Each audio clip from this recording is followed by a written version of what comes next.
first get into position like Then we this. turn your little air And conditioner move on. like that. So Yep. there's a switch on the That's it. side. TV on. Stand back.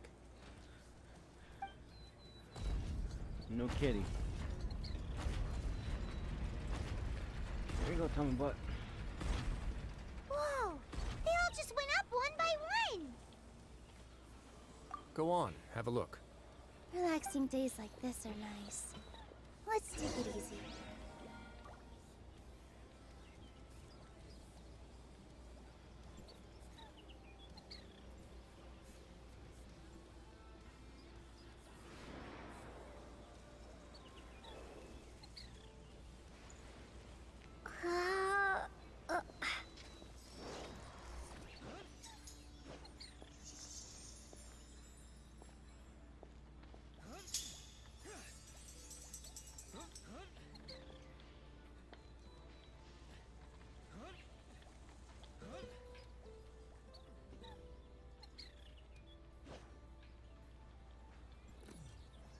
We'll be going out to grab lunch. I will have the unicorn here in a second. Take a deep breath, So as if you're about to blow up I a will huge be balloon. gone in about Exhale an all your hour. sleepiness into it, and then If you're not back by then, I will see it's you now flying away. probably later tonight if I'm on.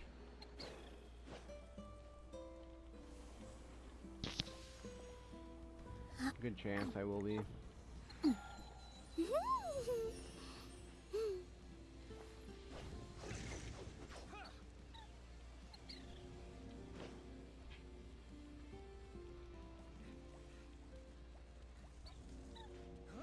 Hope you have a great day too, bud.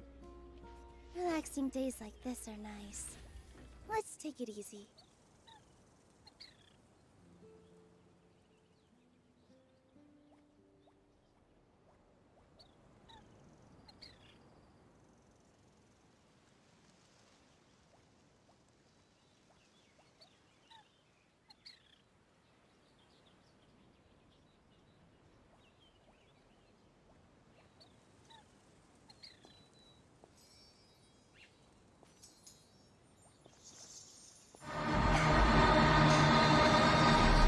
So after version 4.1, we finally get to see the mother or father of the House of the Heart, Not my mother. which completed our entertainment party. No. Her appearance just dropped a lot of interesting hints for Genshin's future. Like, I would say she is 100% playable with Pyro Vision. She's hot. She is indeed the 4th rank of the Factory Harbingers. And also hot. And she will play a big role in Fontaine's arc. Which conclude, since she is the 4th rank of the Factory Harbingers, then it is guaranteed that Il Capitano is the 10th seat of the Factory Harbinger. Case closed. Objection! Unfortunately, every answer led to more questions. From the Winter Night Lazo teaser, we can see all Harbingers information, from their name to their code name. But that is when we realize something is not quite right. If we count the names with Signora's and Scaramouche's name included, it's 11 in total. No, 11? 11? But of all these names, Pierre's position didn't say Harbingers, but the director of Factory. From Child's voice line, it also said he was the first Factory Harbinger, and today he is our leader, which implied that he is no longer one of the 11. It makes sense, but if we take a look at the Harbinger's logo, it still have 11 icons. Well, let's see which one is which. This one is Child, this one is Dad, and this one also Dad, but not really. This one is Dottore, this one is Marionette, this one is Columbina, this is Pantalone, and Rooster. And that left us with Arlecchino, Capitano, and Piero. From the things that we heard in game, Capitano sounds like a stick to the rules person, and this symbol might represent a lot of things. But the 3-pillar character, honesty, integrity, and compassion might fit Capitano's. And this one, Piero? Yes, you're wrong. This resembles comedy and tragedy mask. We've learned so far that the knave is a double-faced person, but here we only see the tragedy mask, which meant to evoke strong emotion in the audience, such as pity and fear, which fit Arlecchino's settings, no? Then this one is Piero's then. Congratulations, you're wrong again. Piero is not one of the Harbingers anymore, which can imply this logo was decided after Piero left the Harbinger seat to be the director. So his symbol is not in here then? Well, it is. This one on the top. If you look closely, this mask resembles Piero's mask, like the tier logo and the shape of the mask. then who represents this logo? It's the It could be the Dragon Vendor, or to be exact, Diluc's father. We all know in the manga, Diluc's father, or Creepus, was a delusion user. And it might be an upper class delusion from how it looked. From the manga, we can see the power of this delusion is to summon a chain and a black fire. And from Diluc's scenes in the manga, he wears a mask that has a hidden detail of the fatuous symbol, which could possibly also belong to Diluc's father, just like the delusion. And if you look again to the only icon left on the Factory Harbinger's logo, it was this hand that somehow looks like holding a black candle or fire thing. It might be rich, but that's how I see it. And from all characters in the Commedia dell'arte, this character could be the inspiration for this hidden or forgotten Harbinger. I saw a lot of comments in the Reddit about there's no way Creepus is Harbinger because he is a Knight of Favonius. Well, will you believe Kea is not connected to the Abyss just because he's a knight though? So what do you think about this theory? That's all for today. Thanks for watching.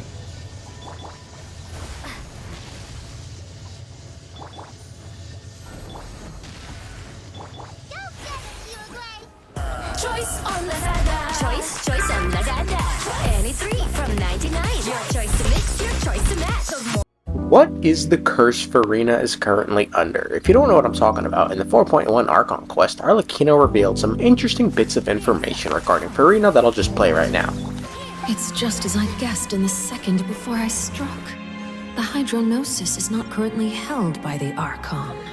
In fact, this Archon doesn't seem like a god at all.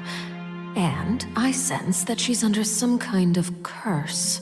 The most interesting takeaway from this obviously being that she senses Farina is under some kind of curse and doesn't appear to be a god. Before we can answer what kind of curse Farina may be under, it's important to note the definition of a curse.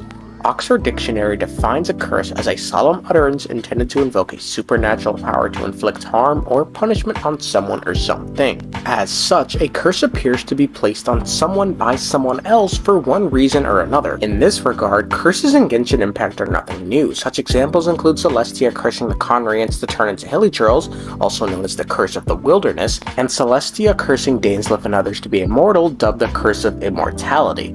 Yeah, bro, Celestia, them niggas going crazy up there, bro. They think they had coven or some shit. Celestia cursed all these people as a result of their sins. What their sins are still remains a bit murky, but we do know that this fits with the definition of cursed, as Dainsleif and the Hilly Churl's current situation remains as a result of the punishment laid unto them by Celestia. Now, circling back to Farina, what curse could she be under, and more importantly, who placed it on her? There's a theory that's going around that states that the Farina we know is not the god Focalors. At least not entirely. The god Focalors is in actuality the Oratrice Mechanical Onodonal Cardinals, while the Farina we interact with is simply Farina putting on a show, you could say, to be the god Focalors. So while Focalors is Farina, Farina is not Focalors. I have a whole other video that goes way more in depth into how this theory actually functions, but it's for the sake of keeping this video short, man. That's all I got for you. There was an interesting bit of information that arose in the second conversation between Arlecchino and Farina. In it, Arlecchino states that someone is using the Oratrice to create mass amounts of indemnium. Then allow me to jog your memory. Miss Farina, what is the purpose of your Oratrice Mécanique d'Analyse Cardinal?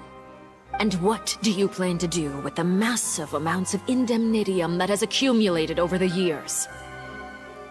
The Oratrice? It's just like it appears to be. They can both get So you also have no idea. If I'm not mistaken, someone's using it to prepare for something. But unfortunately, it would seem that someone is not you, Miss Farina. I first caught wind of this when Linny tried to investigate the Oratrice in the Opera House. You see, even just getting close to the core contaminated him with an extremely large amount of indemnitium. This could very well be the god Focalors creating all this indemnitium in an effort to avert the prophecy. Funnily enough, in the scene where Nervalet halts the primordial surge, he notes that this punishment is too severe and he must overrule it. The word indemnitium is really similar to the word indemnity. Nah, I gotta stop. I gotta pronounce these words correctly, otherwise someone's gonna get mad. Anyway, indemnity, which is, in legal terms is protection. So in a sense, it could be said that the Oratrice is creating indemnitium, or also known as protection, for the people from the punishment of death by the primordial sea. But, you know, this could just be a coincidence, but probably not. Circling back to Farina's curse, if the curse of Farina is in fact to be split in two, with her godly side containing the Gnosis and the Oratrice, then the question is, who cursed her? Originally, I thought Farina did this to herself as a means to combat the prophecy, but in her conversations with Arlecchino, she seems really unsure of how to combat the prophecy, and she can often be seen feigning confidence. Then I ask you, Miss Farina, just what have you been working on? Where can we see it, and what is it doing to help? Such as your emergency response plan for the impending disaster? An emergency response plan? As such, while the god Folklore could be in the Oratrice producing all this indemnitium or protection to protect the people from Fontaine, Farina actually doesn't know what the god Folklore is doing to combat the prophecy. She simply knows that she's doing something to combat the prophecy. This is all very confusing. However, given the new information that Farina is cursed, this implies someone else may have done this to her. The list of people capable enough to curse a god is really small. The only two entities I could think of are Nervalette and the Heavenly Principles. Starting with the most likely answer, the Heavenly Principles may have cursed Farina for a number of reasons, be it her friendship with Nervalette, who is now confirmed to be the Hydro Sovereign, or other reasons that have yet to come to light. From how Farina spoke to Nervalette in the past, it's likely she wasn't always how she was now and once carried this air of godliness around her. You will see much in the human world, from the delightful to the depressing. And one day, when you have dwelt among humanity long enough, you will be placed to bring judgment over all as a spokesperson for Fontaine's past. Another point to back up the Heavenly Principles being the ones to curse her is what Dainsleif said in the chapter preview. God of justice lives for the spectacle of the courtroom, seeking to judge all other gods. But even she knows not to make an enemy of the divine. It could be she knows not to make an enemy of the divine due to having already faced their wrath by having them split her in two. The only other person who's strong enough to have cursed her is Nervalette, and while it really makes no sense to me as to why he'd do it, I figured I'd mention it anyway. Nervalette, being the Hydro Sovereign, probably harbors some animosity towards the Archons. He called the Heavenly Principles usurpers, isn't really a nice term, and with the recent revelation that the Gnosis contain powers sealed from the original 7, it could be that he cursed Farina to separate her from the Gnosis in an effort to reclaim his lost power. But again, I feel like this whole thing sort of just falls apart when we hear this interaction with Nervalette. None of the currently living dragon sovereigns in the world, myself included, possess our full dragonhood. They say that when the first usurper arrived on Tivat, they seized a part of the dragon's power. Today, that stolen power is the basis of the Archon's authorities. There are 7 elemental archons and 7 matching dragon sovereigns. The dragon sovereign of water who lived through that era perished a long time ago. As their successor, I know far less of that part of our ancient history. In any case, I believe I will not be able to do much unless the Archon disappears and returns their elemental authority to me. Given the status quo, however, I would recommend finding another way to deal with the prophecy. I mean, so yeah, it sounds like he himself has no idea where the Gnosis is, and it sounds like it might be a little complicated getting the power back from the Gnosis. Although I didn't mention it earlier, Farina could have just done this to herself, and it appeared like a curse to Arlecchino, who has an untrained eye. I don't know. But Farina is interesting for another reason, and that's that we have no idea what she is or where she came from. Even Arlecchino doesn't know. But miHoYo isn't really the greatest at explaining these things. For example, when we look at the origins of the other gods, Venti was once a wisp, okay. Zhongli is hinted to have once been an Adeptus, okay. We have absolutely no idea where A or Makoto came from or what they are. Nahida and the Greater Lord Rukkhadevata were avatars of Irminsul. And again, with Farina, we have no idea where she came from or what she is. But these are all topics for another time. So, in short, what's Farina's curse? Split down the middle like a freshly cut apple. Who cursed her? Probably Celestia, but it's up in the air.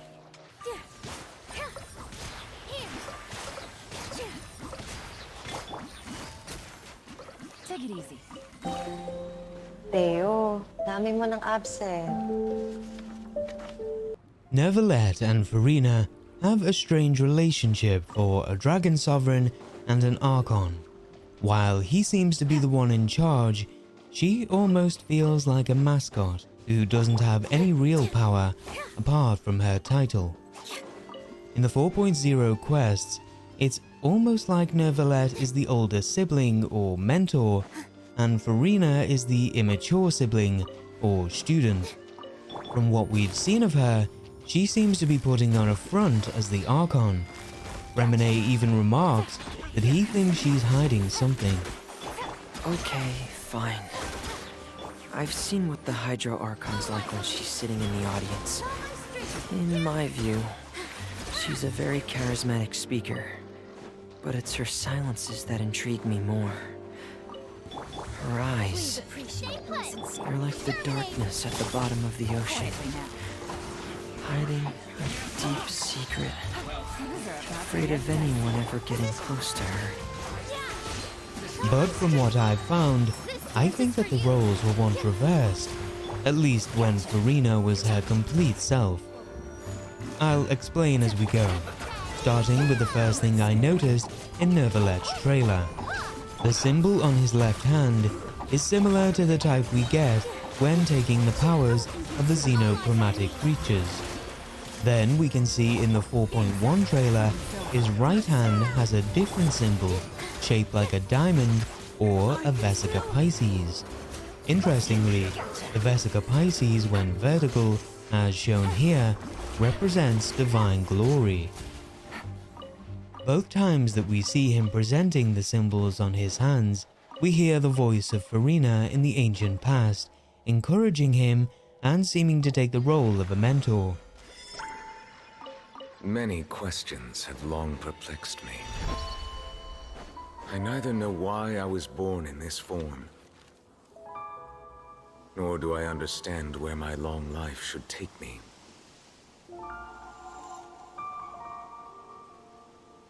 It's as if there's something I've forgotten since the very beginning.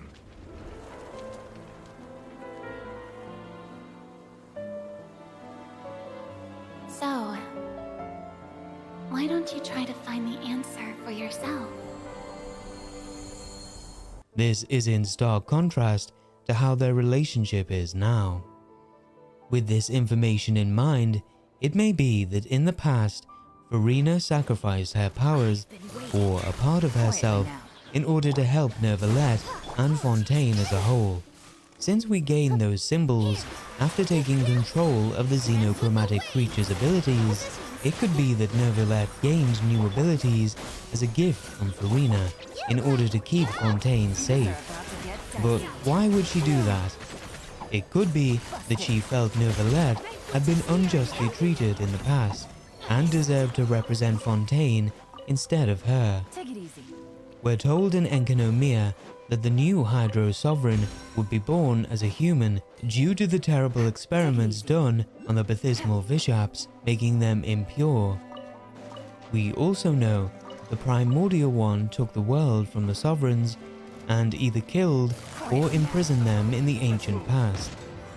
If I were the god of justice and learned this, I'd probably feel the same way. The dragons had their world stolen from them and were punished for resisting the invaders. To me at least, they have more right to rule than Celestia, who seem to be barely able to prevent the Abyss from destroying the world. If she didn't give up her powers to him, it may be that she transferred them to the Oratrice Mécanique d'Analyse Cardinale to harvest the energy known as Indemnitium.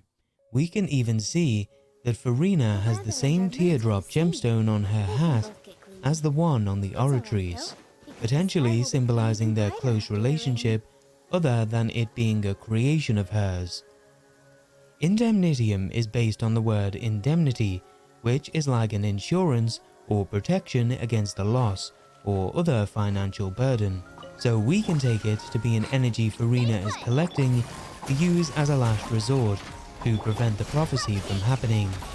Since the energy is created by harvesting people's belief in justice, and the gods gain power through people's belief, It could be that it's not just her powers within the oratories, but that the divine part of Farina is split off from her human form and is locked inside the oratories to collect the energy.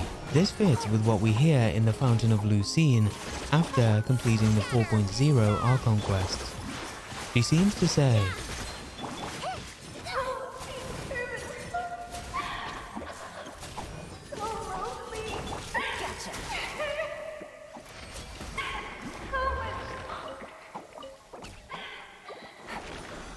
which thematically fits Divine Farina more, as she would be stuck inside a box for hundreds of years.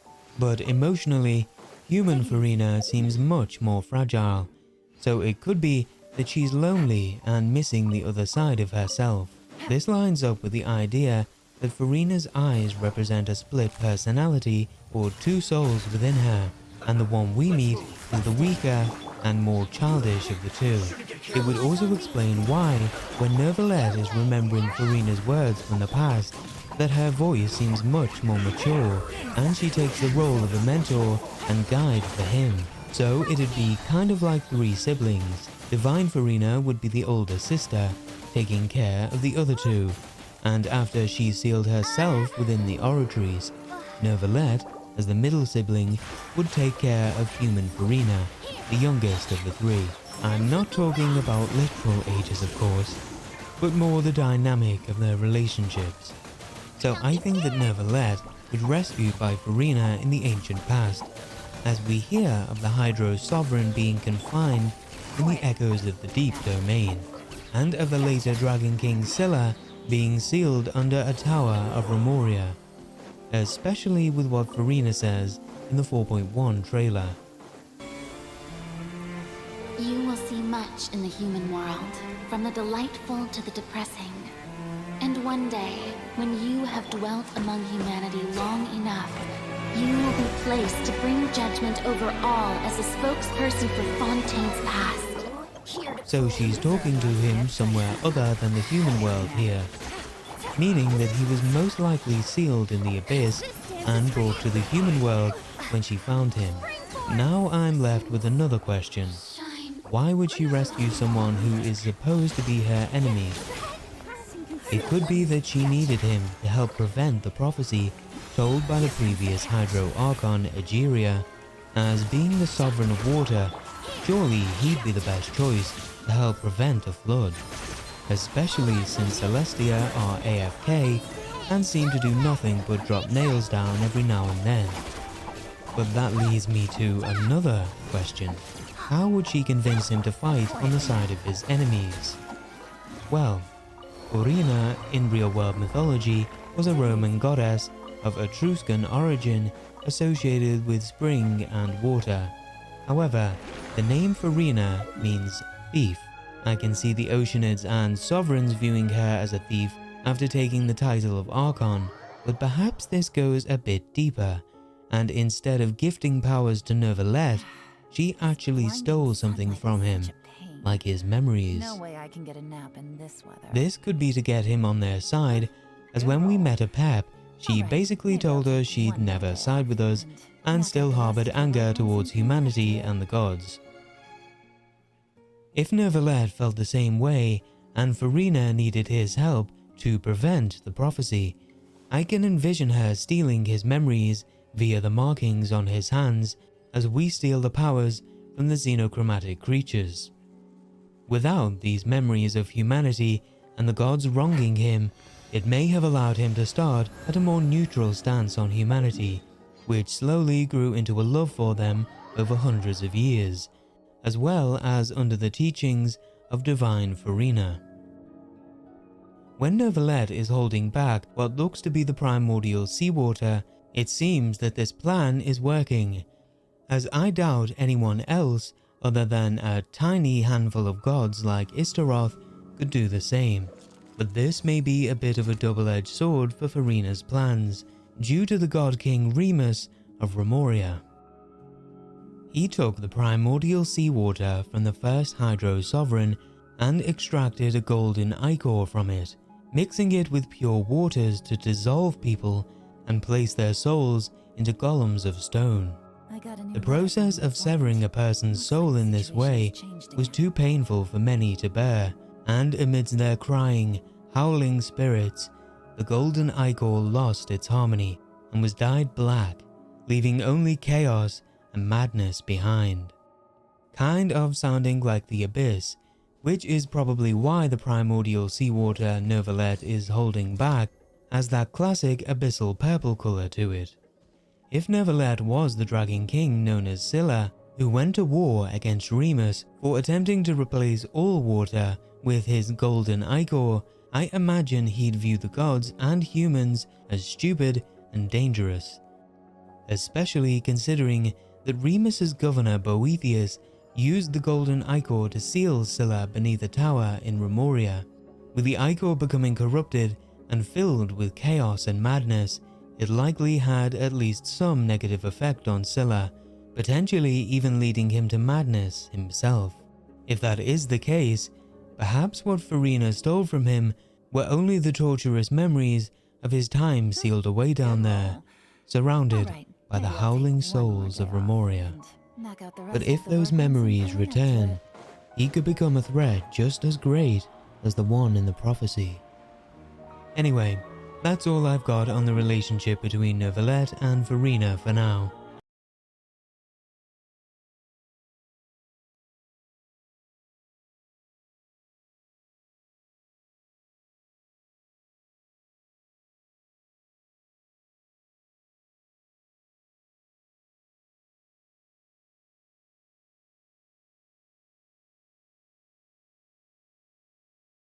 Do not be afraid. Our fate cannot be taken from us. It is a gift. Dante Alighieri, Inferno. Both good things and bad things can be called gifts. After all, gods have never needed to be reasonable. Scaramouche, Sumeru Archon Quest 3.2. It all comes down to this. If you clicked on this video, it was meant to be. It was destiny. It was predetermined. This is the last part, for now, of this video series about Fate, the Abyss Order, Clothar, Kyber, and a general world structure of Teyvat. To be completely fair with you, it will be much easier answering who isn't the sinner than to answer who is the sinner. There are a lot of theories floating around, and I will try to prove or disprove as much as possible, or at least bring context to the most relevant ones.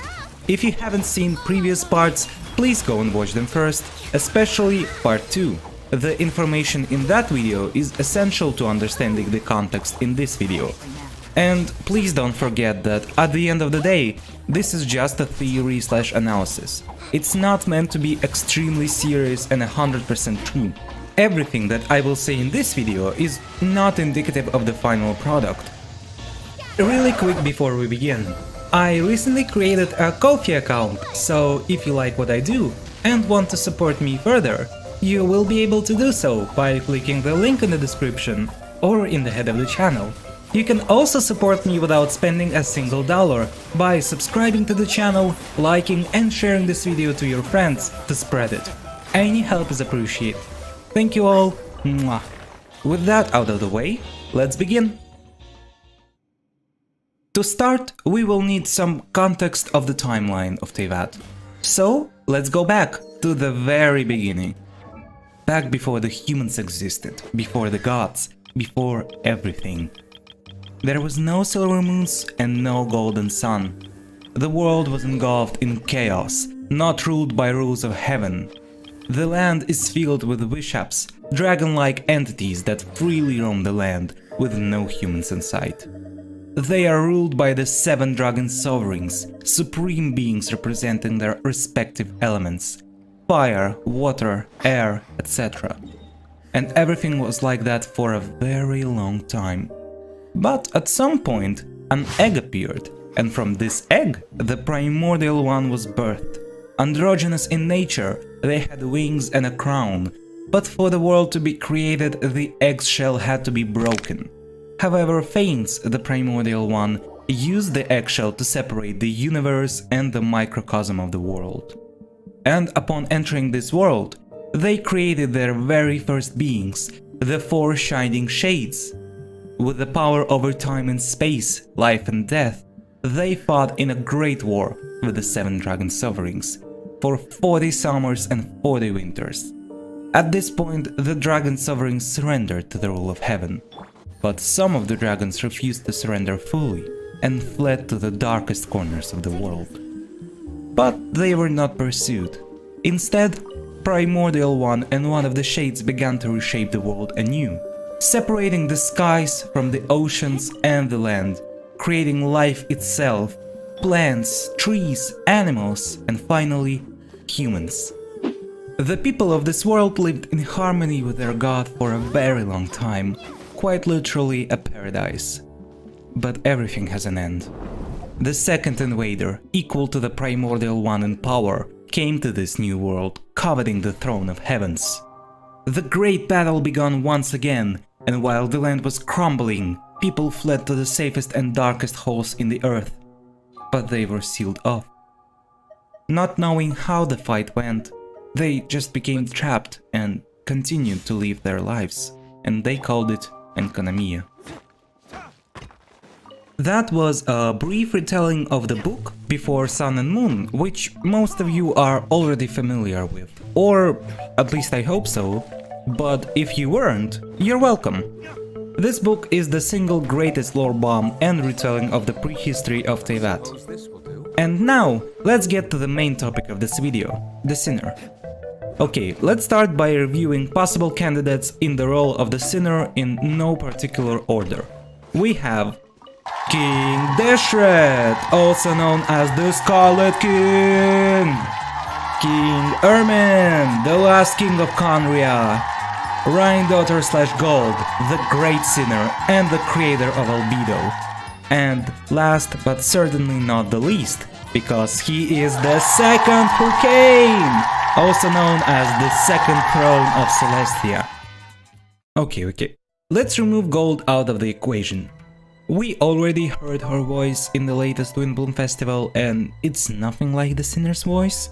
The Sinner is identified as a male, while Rhine-Daughter is identified as a woman, so I don't think we need any more confirmation than that. As for our other candidates, well, let's give them some background and draw connection to the Sinner, starting with King Deshret. Let's get it out of the way.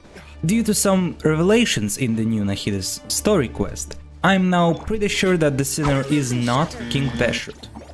Don't get me wrong, there is a giant amount of great theories by a lot of content creators that King Deshret is the Sinner, and sometimes they even combine King Deshret and King Ermin, but for the sake of the clarity of this video, we will look at them as separate entities, okay?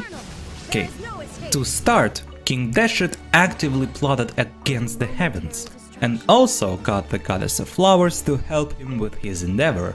The Goddess of Flowers, if you didn't know before, used to be in the Court of Heavens a very long time ago, but she was cast down due to a calamity when the 3 Moon Sisters turned on each other and the Sealy race fell from grace. But let's not focus on her too much, shall we? It's not about her. King Deshret. Deshret told her all about his plans and asked for her help, and she did help him by telling him all that she knew about the heaven and the abyss, and ending with, "Heed my warnings, seek not the Master of 4 Shades, and inquire not of the mysteries of the sky and the abyss. Otherwise, as shown by the Knell of Retribution, certain calamity and sorrow shall follow." However, King Deshret disagreed with the warnings of his partner and still came through with his plan, and obtained forbidden knowledge. So, 1 point for being a sinner in the eyes of the gods. We know that Deshret should have looked like our traveler, and we know that because of Lilipar. You see, when we met her, she stated that we resemble her master so much that upon seeing us, she thought that she encountered his shadow. However, we never seen Deshret directly, and Clothar did say that we are the abyss for the Congregants, literally. On murals of Gurbad, he is depicted simply as an eye with a star surrounding it, as well as in the cutscenes about sealing him for good, after the forbidden knowledge started to spread. Just look at this. As long as forbidden knowledge continued to exist, it would forever blight this world. In the end, the proud king of the desert, my eternal lord, chose to sacrifice himself. Do you see it? Yeah, we have two very distinct things that tie him to the sinner. The literal purple crystal that he became after he was sealed, and a star that is all too similar to Conrian's star of the Eclipse dynasty. All is fine, but Jester, you might ask, with such strong claims, how can you disprove it? Well, first of all, don't hop in the fire before me, and second of all, it's very simple. But for now, if you are sensitive to spoilers, please scroll to the time on screen. You have been warned. Like, literally right now. Yeah, are we good?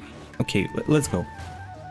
So, in a brand new Nahida story quest, after we heal Apep, the Dendro Dragon Sovereign, we ask how did she of all creatures became stained with the forbidden knowledge, since she's quite literally older than the gods themselves. And well, the short answer, the dragons tried to overpower the Primordial One with the power of the Abyss, but were unsuccessful, and after the Dragon King died, a lot of dragons lost their hope, but not her. She tried to obtain this knowledge herself, but she was stopped by a celestial nail, and so she rested until King Deshret came. He wanted to expand onto her domain, and Apep granted him his wish, but under one condition.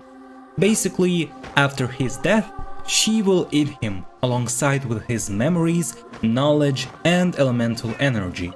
So, because of that, we know that King Deshret is definitely not the sinner. You might make an argument that he may have been reborn by the Abyss, but I highly doubt that, since they would have needed at least something to work with, even if they can't grant a life to a god in the first place.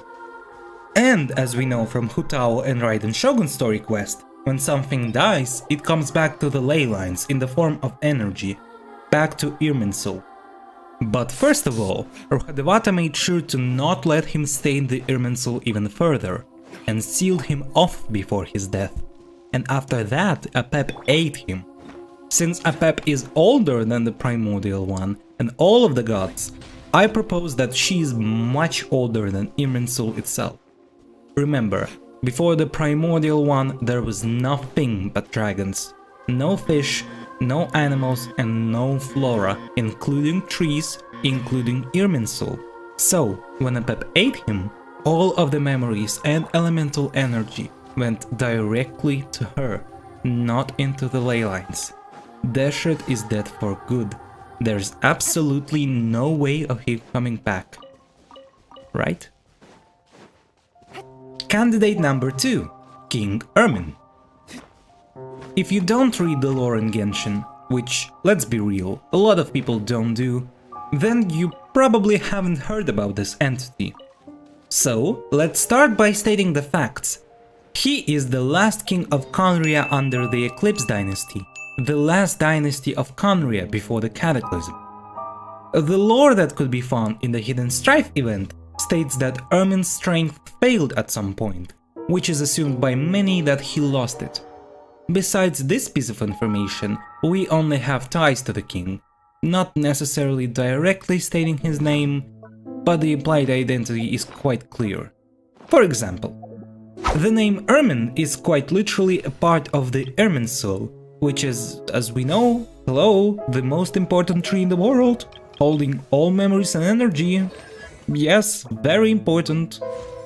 And as most of you already probably know, if you follow the lore of Genshin at least, the silver twig of this tree left by Rohadevata states that a sage hanged upside down on a tree to acquire knowledge of how to inscribe runes and control sacred words, and thus followed the kingdom established alongside the tree's roots, eventually gaining a glimpse of the secret of the cosmos. This story is clearly mirroring the story of the Odin from the Norse mythology, who did exactly that, hung upside down from a world tree to acquire knowledge of other worlds and conquer the power of the runes, which are basically sacred words. Also, as we all know, Odin had one eye because he traded his other eye in order to be able to see past, present and future. Same could be said about King Ermin. We know him as a one-eyed king. And what did Dainsleif told us about the sinner after the quest? Well, I think that he might have seen you. And so, with the King of Conria, to whom Dane should have been extremely close to as a royal guard, and basically knew him all the way, having one eye that could have seen past, present and future, this is almost a confirmation to his identity. Also, think about the name, the Sinner. I think bringing forbidden knowledge to this world is quite clearly a sin in the eyes of the heavens. Okay, what about our last candidate, the second who came? Well, very little is known about this entity, going as far as we don't even know their gender. Speculating about this entity is extremely hard because everything that we know so far is they came after the war with the dragons and they are identical in strength to the primordial one. And that's it for the confirmed information. But let me propose something different. As we already know, the second and the primordial one were not on good terms, but we have absolutely no idea why. Presumably, they just came to this world and started fighting, throwing hands, destroying everything, pretty much the same as the war with the dragons. And so, it is assumed that they wanted power, control over this land. But something I don't see anyone asking is why? Why exactly this land, this planet? If they are identical in power to the primordial one, that means that they also should have power to create beings and empires under their control, or at least something akin to this. So why didn't they just pick a different planet and started terraforming it to create their own creatures? Well, that's where we start to speculate. I want to bring your attention to some very interesting and rarely talked about things that are stated in Before Sun and Moon. The primordial one had a sacred plan for humans, but never told them what it is. Also, the one taboo was to succumb to temptation, but the path to temptation had already been sealed. Please remember this as it will be very important later. The first thing that I have to propose is that Primordial One and the second who came are two sides of the same coin, an opposition, yin and yang. This idea is quite popular in a lot of mythologies around the world, much more in Eastern mythology, which is very fitting seeing as Genshin is a Chinese game. If we assume that Phanes is in fact the primordial one and was birthed from an egg, as stated in Before Sun and Moon, then we can clearly tie them to the Phanes from Orphic Greek mythology. As we know, they hatched from a cosmic egg with a serpent wound around it, but there are no mentions of the serpents in Genshin theology. Or is there? Remember the Gnostic hymn? Yeah, the Battle Pass cutscene. It's talking about the kingdom in the heavens, the crowned heir with the task of seeking out the Genesis Pearl, and the Kingdom of Darkness. But this heir was deceived, and the memories of her noble origins faded, to the point that she now believed that she was the queen of the Kingdom of Darkness. Also, it's talking about a second crowned heir with the same path. The narrator, or Wenti, outright states that this is the story of your journey, your tale to be told. So, let's draw connections and parallels to the existing characters. I will try to go by the most straightforward answers that were given in the Gnostic hymn, as to not stretch this video for even longer with assumptions. Okay? Let's go. The kingdom in the skies is most probably Celestia, but who is the king on the throne? As we know from before Sun and Moon, the primordial one was called the Sovereign of Sovereigns and the King of Kings. I believe that this is exactly who we see in the cutscene. And the heirs to the throne is actually us and our sibling. If we follow the game's canon, then the Abyss Twin is actually Lumine, and as we can see, the first heir resembles her quite perfectly. Now, the next thing that we see is a pearl and a black serpent with purple and red eyes, dripping poison and staining the pearl. As we know, serpents have a very bad reputation in mythology, being the devil and corrupting the earliest humans, driving them to sin. But what about the pearl? Well, usually it is a symbol of God's love, purity and knowledge. Huh, so divine knowledge then. The kingdom of darkness is probably the Dark Sea, all that is outside of Teyvat, without protection of gods, and with dark creatures roaming everywhere. Yeah, that sounds a lot like a kingdom of darkness to me. I don't know about you, but to me, yeah. So, if we summarize, the Primordial One wanted us to travel outside of Teyvat to the lands beyond the firmament to retrieve the pearl, which is the divine knowledge, and become new heirs to his throne. However, as we saw, our sibling and the pearl both got corrupted in the process, and it is now our task to retrieve both our sibling and the pearl. Oh, and also, remember how there was this interesting line that there was something about one taboo being temptation, and that the path to it is already blocked? Well, that is probably referring to the firmament over Teyvat blocking the path to the Dark Sea and the forbidden knowledge. But why would the Primordial One want us to go and find this pearl? Was it important to him personally? The easiest answer would be that they wanted us to cleanse this pearl of this dark corruption, as it is known that we already have this power. Even when it is completely sealed, we still cleanse Dwalin from his corruption. And, well, there is a hymn of the pearl in Gnosticism, basically a one-to-one retelling of the story, with the King of Kings and his heir going to Egypt to retrieve the pearl from the Black Serpent, but forgetting everything in the process. It is a little different, being that there was only one heir and they were in fact male. The pearl there may represent the sparkle of light imprisoned in this world, or the soul lying in the darkness of the human body, as well as the individual's capacity for growth even in an alien environment.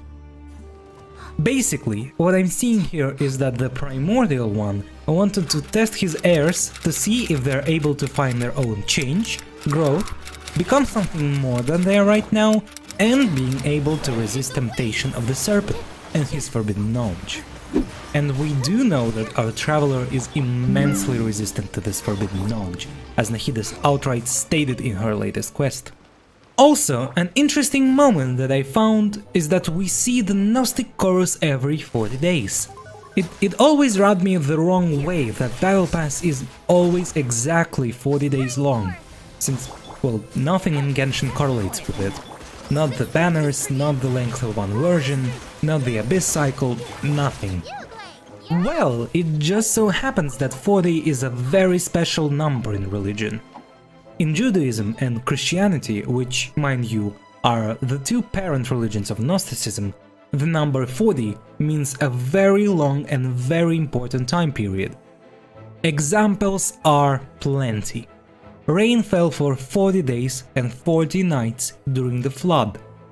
Moses stays on Mount Sinai for 40 days and nights in order to receive the 10 Commandments. The Hebrew people lived in the lands outside of the Promised Land for 40 years. But what caught my eye the most is, before his temptation, Jesus fasted 40 days and 40 nights in the Judean desert. As it is told, the three temptations of Jesus were: create the bread out of the stones, a promise of every kingdom in the world if he chose to worship Satan, and to jump from a high place and hope that the angels pick him up in order to test the love of God. Or, if we look at it the other way, physical, material, and emotional temptation. Eating food, having riches, and being emotionally stable, believing in God and His love.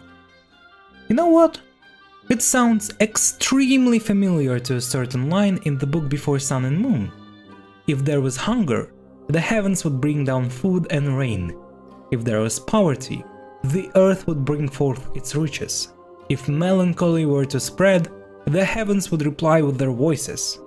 So confirming that the gods are really there, and they actually love people. The one taboo was to succumb to temptation, as in 3 temptations of Jesus. You know what I just realized? We didn't actually define the word sinner.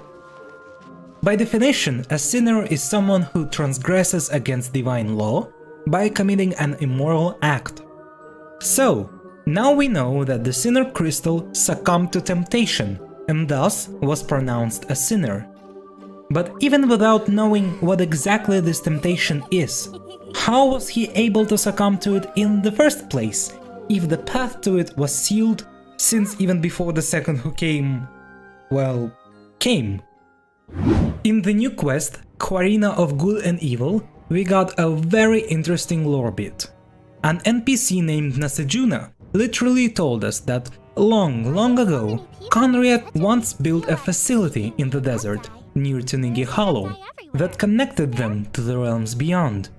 And in a book called Legend of the Shattered Halberd, we can find a particular line that says, "The first divine halberd, Ermin, once pierced the Axis Mundi, center of the world, and connected the 9 realms."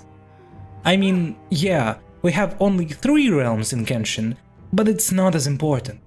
What's important is that this book is literally calling King Ermin by the name and accurately describes as his sin, breaking through the Primordial One's barrier and connecting the realms, thus letting the Abyss into this world in the form of forbidden knowledge.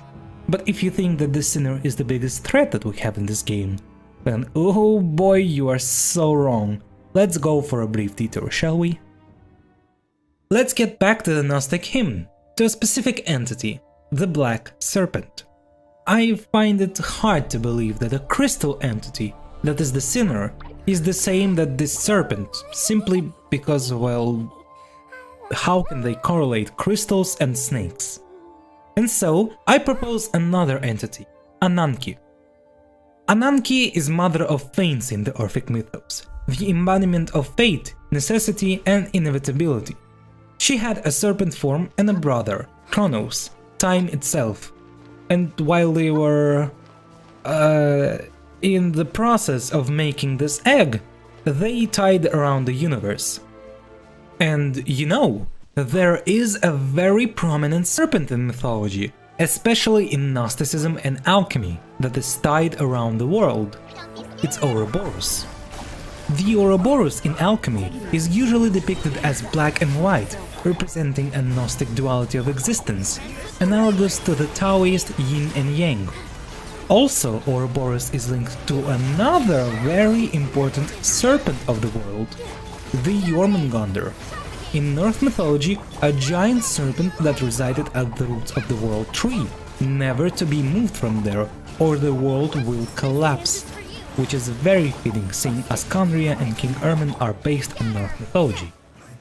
And while we are not that far from the topic of alchemy, one of the oldest images of the Ouroboros is actually the Chrysopia Ouroboros of Cleopatra the Alchemist. Chrysopia, or chrysopoia, is a process of creating gold in alchemy. This exact depiction is linked with the legendary magnum opus of the alchemists, the Philosopher's Stone. And what do we know about the stone? Well, besides turning basically anything into gold and being linked with alchemists, it was capable of granting immortality.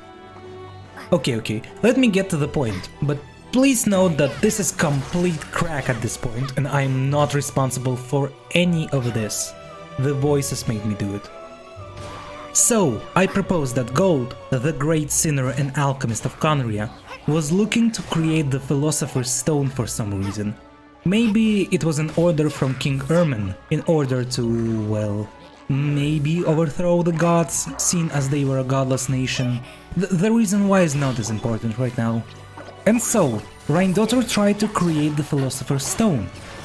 And if we follow the 4 stages of the creation of the stone, it's first Nigredo, Durin, then Albedo, both of whom are as old as the Cataclysm itself, then Citrinitas and Rubedo, or black, white, yellow and red. But in creation of the stone, she required a power that is not from this world, and in her search, she found this power in a serpent Ouroboros that resided at the base of the Irminsul, but she was deceived and her creation corrupted. This Philosopher's Stone, or should I say, the Sinner's Stone, full of the abyssal energy, is able to give immortality, but in a very cruel way, not intended before. However, King Ermin wanted nothing more than this, and became one with this crystal, enslaving his own mind in this perfect and timeless creation. This idea can be further proved with the dark serpent statuettes that all formal royal guards of Conria carry with them. The depictions of the King Ermin, but at the very last one, the statuette appears to have gained an eye in form of a red gem, exactly as it is described in alchemy, a red philosopher's stone. But after that, he got corrupted and started emanating an ominous glow, the same red and purple glow that could be found in the serpent's eyes in the Gnostic hymn. Maybe, to this day, Gold still tries to find the truth of this world and to create true, uncorrupted Philosopher's Stone. Or perhaps a way to cleanse the existing one. Heck, who knows, maybe the pearl from the Gnostic chorus is the Philosopher's Stone. I mean, at this point anything is basically possible. So, the serpent in this case may or may not be either Ananke, the Ouroboros, or the Jormungandr. It is extremely hard to tell yet, because the only thing that we know is the color of its eyes, and that it supposedly can erase memories, but on a bigger scale than the Irminsul, affecting even the travelers like us and our sibling. We will be getting our answers next time when Dainsleif decides to show his face to us once again. At least we will know the identity of the sinner. As to everything else, well, my little cinnamons, we will have to wait. Thank you all so much for watching this video and staying to the end. I appreciate every single one of you. If you would like to support me in any way, then you can like, subscribe and share this video to your friends. And if you would like to go one step further, then you can also buy me a coffee. As you may know, it is not easy being in Ukraine right now, so if you want to support my work, you can find the link in the description, as well as in the head of the channel.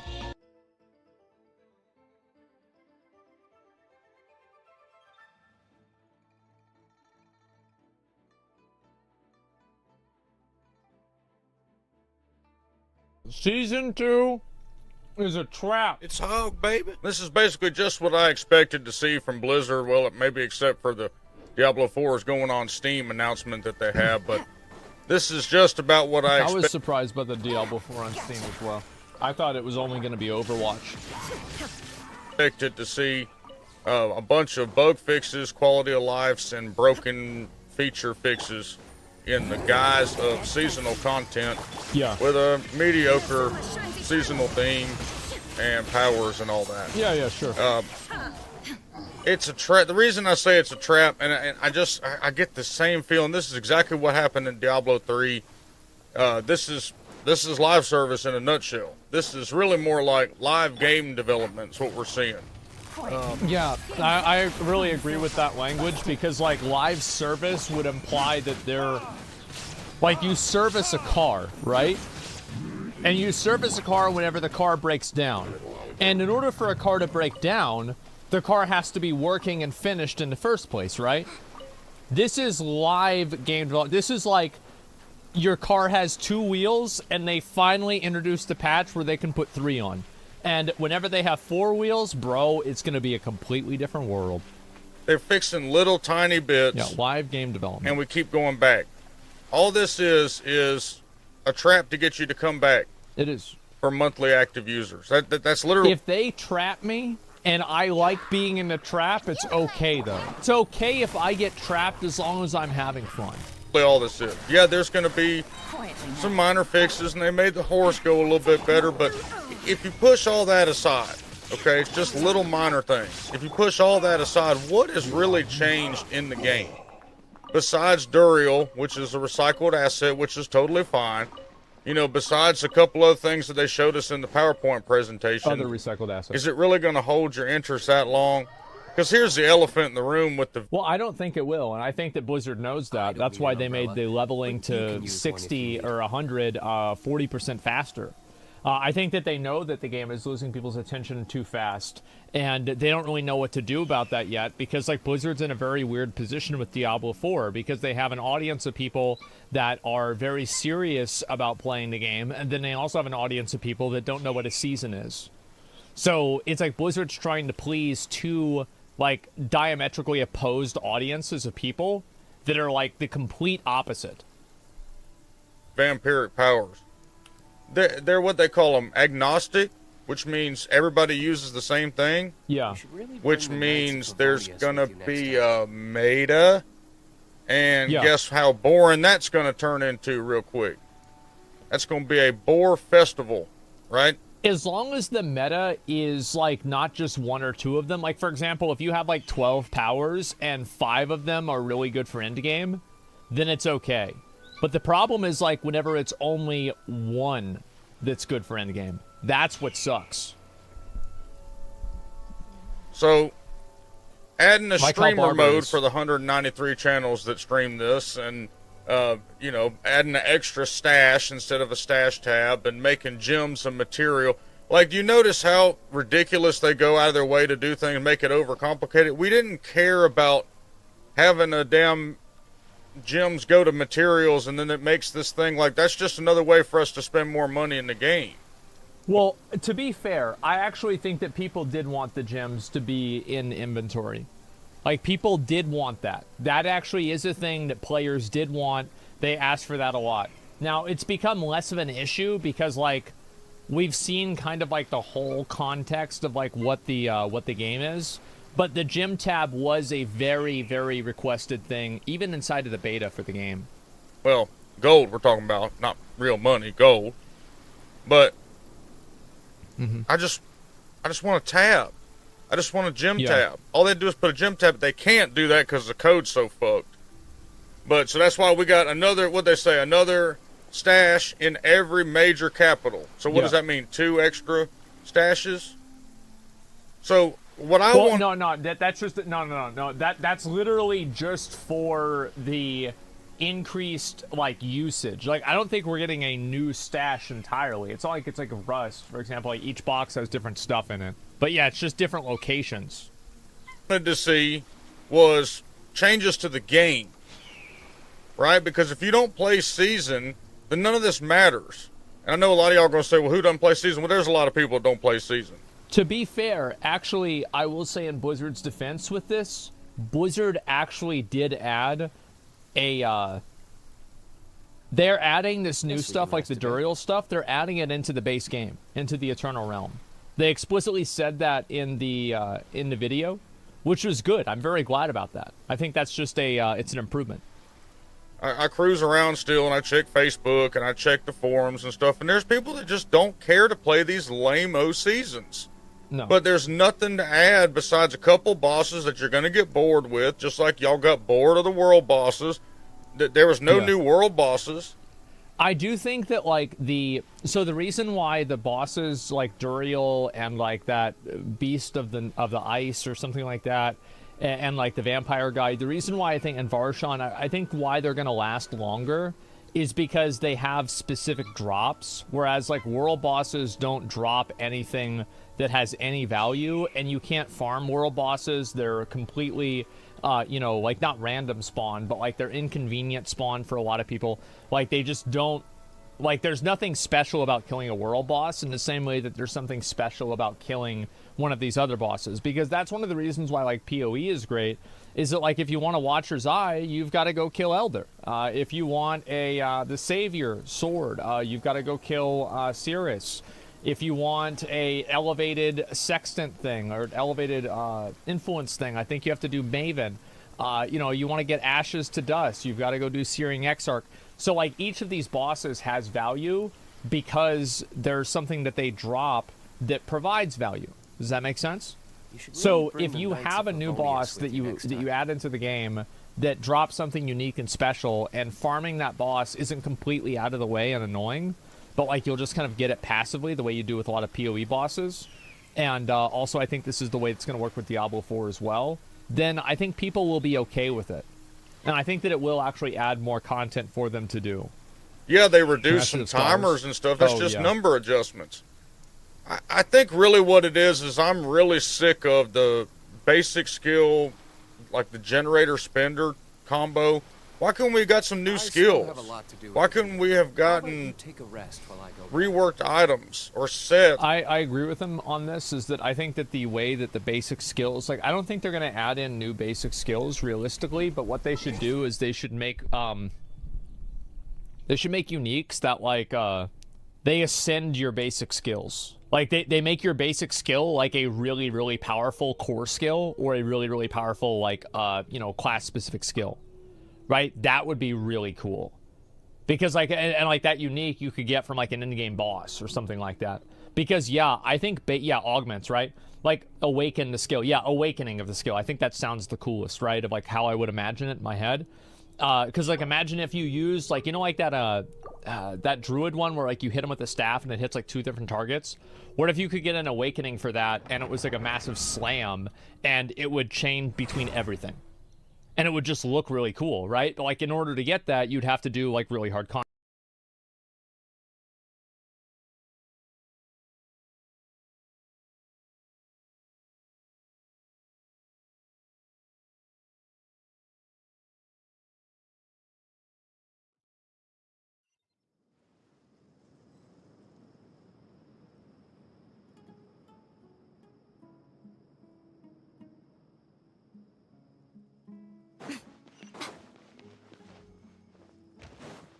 Right here. Listen, see if you can make out what they're saying.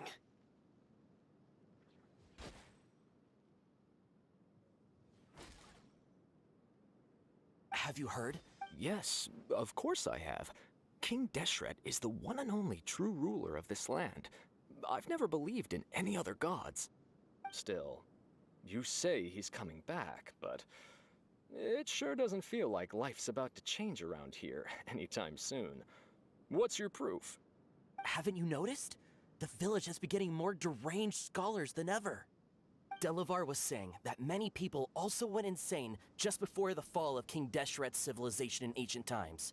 We don't quite know why, but it seems like there's some sort of connection between insanity and King Deshret. Isn't it a sign of King Deshret's power that all the mad scholars have disappeared? If you ask me, they must have been chosen as the final sacrifice for King Deshret's resurrection. Huh. Now that you say it, that does make some sense. Does this mean our lives are finally going to take a turn for the better? Exactly. Those city folks will get what's coming to them. Now, repeat everything you've just said from the very beginning. Huh? Who are you? Where did you come from? My patience is running thin. You heard what I asked.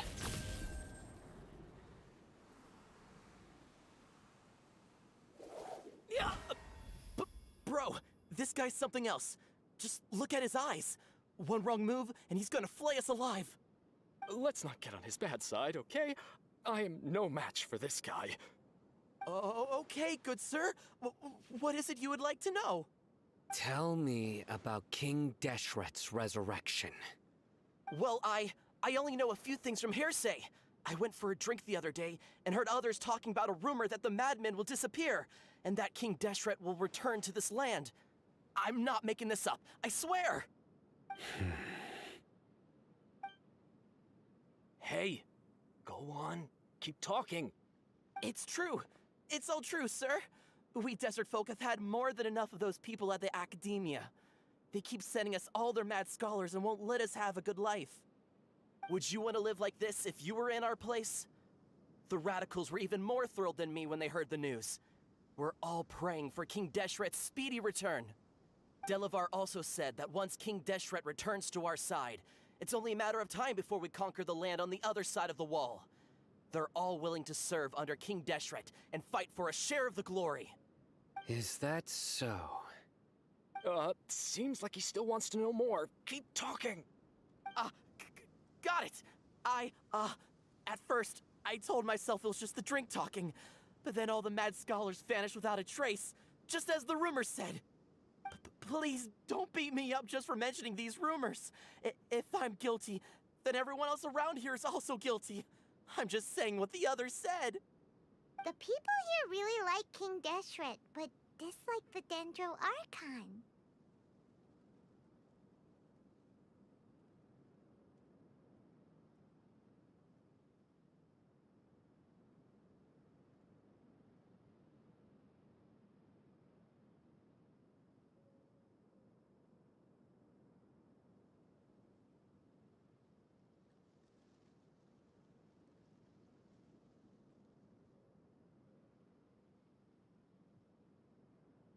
Where is the... I haven't run into... No. Sounds like you're not... No. I have many ways to stop you from talking. And many others to stop you from sending warning messages.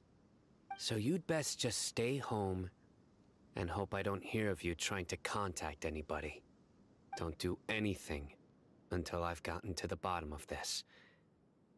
Try something foolish, and even Candace won't be able to protect you. Yes, got it. We'll do just as you say. That scared Paimon half to death. Sino is pretty terrifying.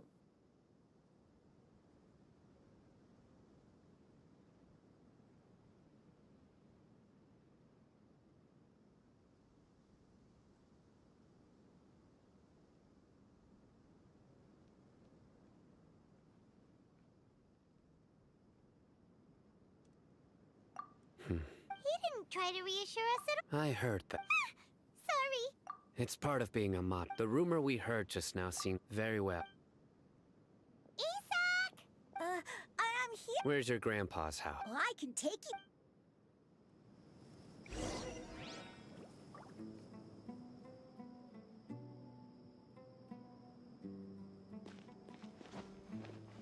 Join the Eremites and embrace a wonderful new life.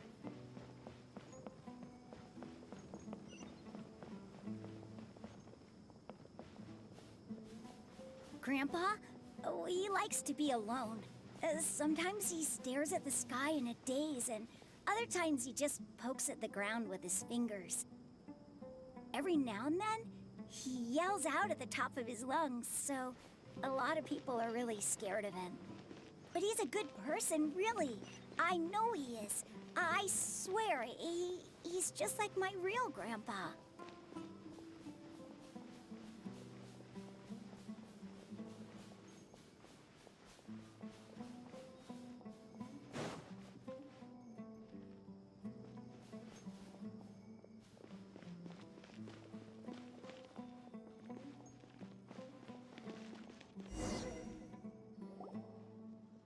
This is where Grandpa usually stays. There sure isn't much here.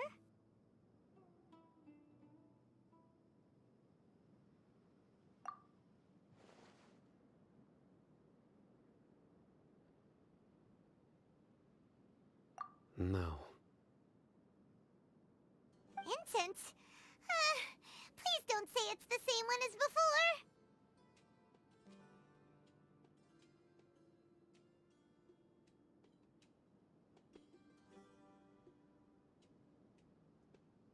But are you okay? There's a scent that you can A certain So, Huh? yes. Wait. No. No need. Did you first encounter this scent in the forest?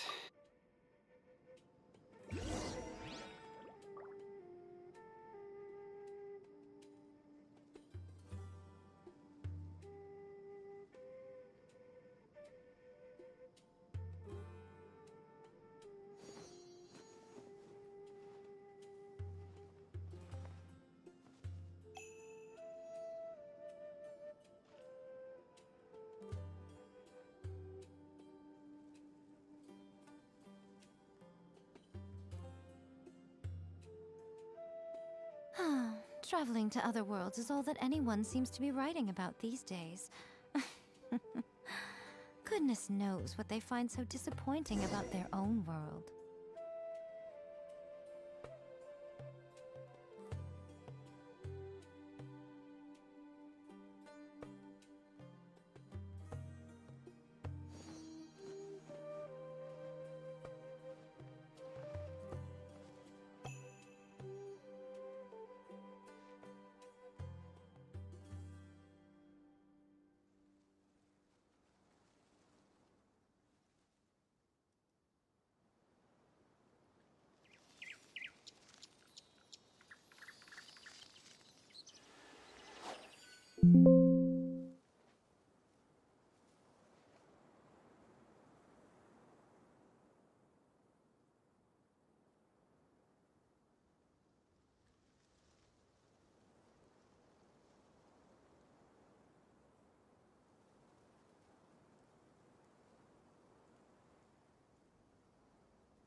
Personally, I think the idea of things staying the same forever is quite beautiful. But alas, that is simply not the way the world works.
Hmm.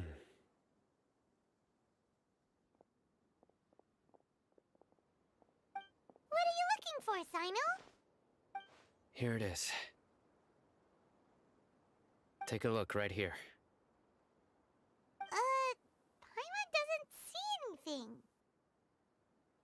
Although the traces have been completely buried in the sand, there are footprints here. From the size and shape, they belong to an adult male. This pattern is a common one from this area. Local shoes. This was probably someone from the village. The scent is quite faint, but still extant. The footprints head in that direction. But who would come We'd have to ask whoever lured him. Huh? So you can... Hey! Exactly. Even deep within the clutches of madness, they still yearn for their knowledge-seeking days, and will follow the scent whenever it presents itself. No, Grandpa. So someone's taking advantage of their weakness? Huh. Still, why would anyone want to abduct all the scholars?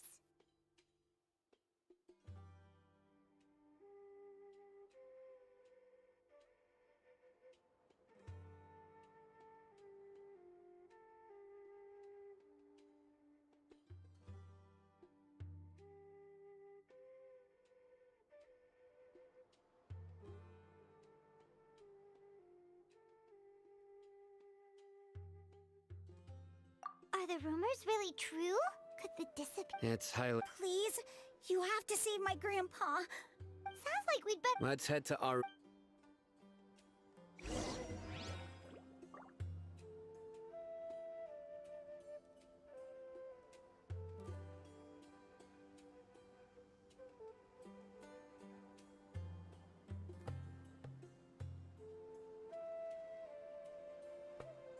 Most humans could have the entirety of their fleeting lives chronicled in but a few short lines.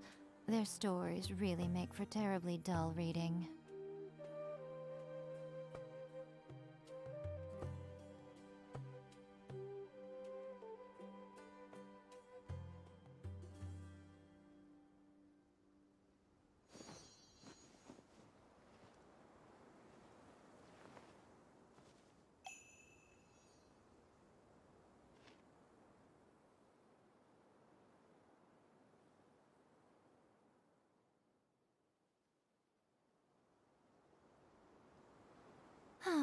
Traveling to other worlds is all that anyone seems to be writing about these days.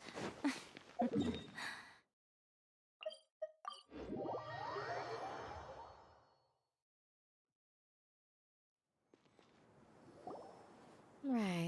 We're back, Candace! We've got a lot to do. Ah, welcome back. Oh, dear! You bet. Reasonably. We haven't seen him. Huh. Did you find out in... I see. The resurrection of King Deshret? First I've heard of it. Far as I know, the kind of incense you just mentioned is only popular beyond the wall. Scholars are fond of it, not to mention making... It seems someone... Makes sense. So what should we do then? Do we go back to the academia and search for leads that... If it was any up, didn't you say that the villager got his news from the tavern? Well, I also like to drink it. If Paimon remembers correctly... Ah, yeah. Delavar, the Scar... These guys have one thing in common, and that's being broke. The rougher life gets, the more they want to believe in King Deshret. Way they see it, King Deshret's resurrection is their only chance at overthrowing the Academia. Throwing all of Sumeru into chaos is the only way to change. Tia! You're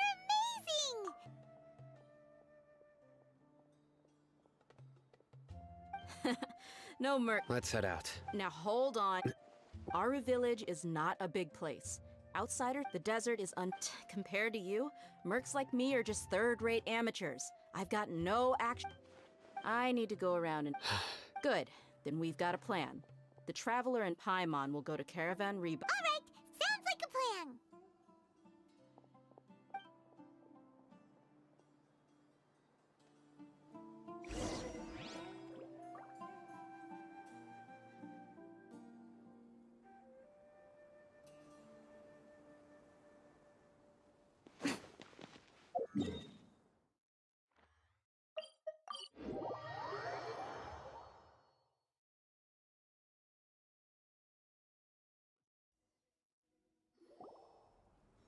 Well, here we are again! Sounds like you're starting to get familiar with the area. Paimon's amazed. I know what you mean. I had the same question every time I walked this way when I was a kid. Also, why is this high wall here? And can a wall... It was only after I grew up that I realized. The wall... Sumeru is... We're cheap labor. Even if a child from the desert got the chance to obtain an Akasha terminal, almost all their requests for knowledge would be denied. Geniuses like I would tear down this wall with my own hands if I could. Hey, no, not... Besides, we're... Yep, we got it! Shh!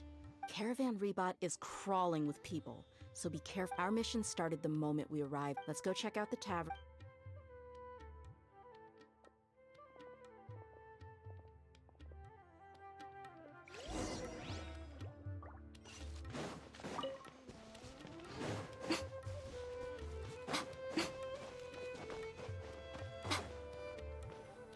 Just our luck. None of them are... You mean, you don't... Tia, is that you? What a coincidence. Oh, and who do you have with you here? Guests from another land? Hello, hello. Anyway. Absolute. Yeah. Have you seen? Of course I have. I've got a spot. Ah. Hey, keep it down. Let's just say I prefer to keep. Yes. How can...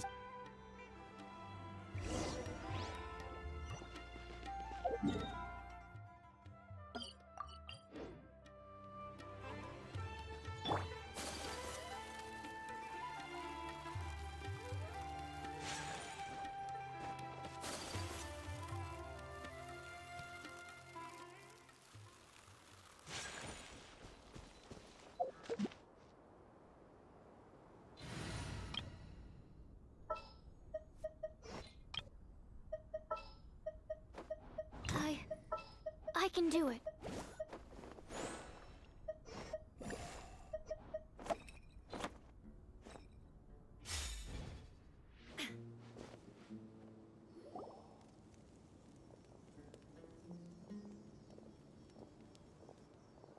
Are we there yet? Yep. This place is practically deserted. What are they doing in a place like this?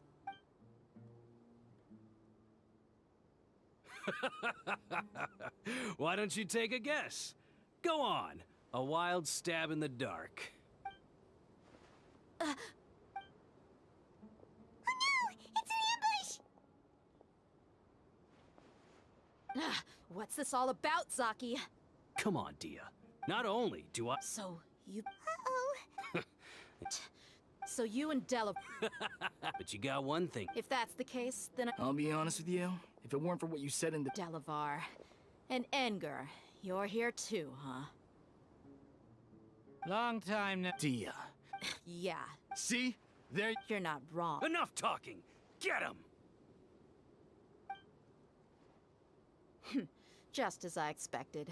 Let's teach him a lesson, Traveler. Following order. New punch. Come on out. Swirl, Mark 2. Do a quick wiggle animal test. 60. There is no escape! Right now, right here.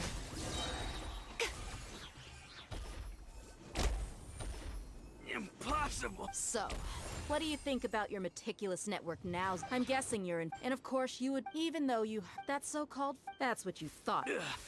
And you were stupid enough to fall for it. I figured as much the first time we drank together. Okay. Whoa! So you've been planning this since we were in... No task can be done. Oh! Those two who were snooping around were just... Oh! You mean... That's just a bunch of drunk talk. Enger and Della... Alcohol have... What about... He's just a numbskull who fell right into our trap. Zaki was probably the best hidden of them all. My initial plan was to find... That's what you wanted... Wait! So... No, he... Wow! Ah, you're too... So... Hmm? About how mercenary... Does that bother you? What makes you so sure? Dia? Do you... You two are pretty sharp. No, I don't have anything against the Dendro Archon.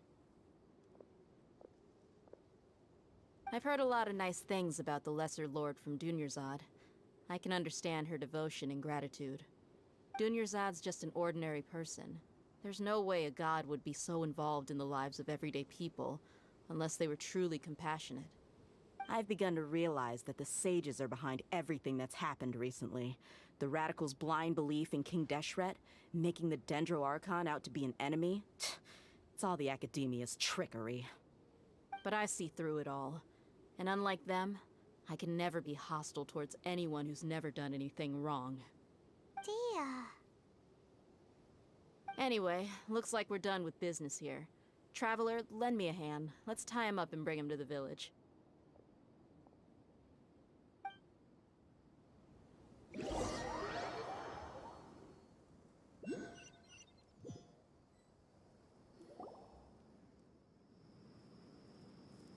This should be all of them.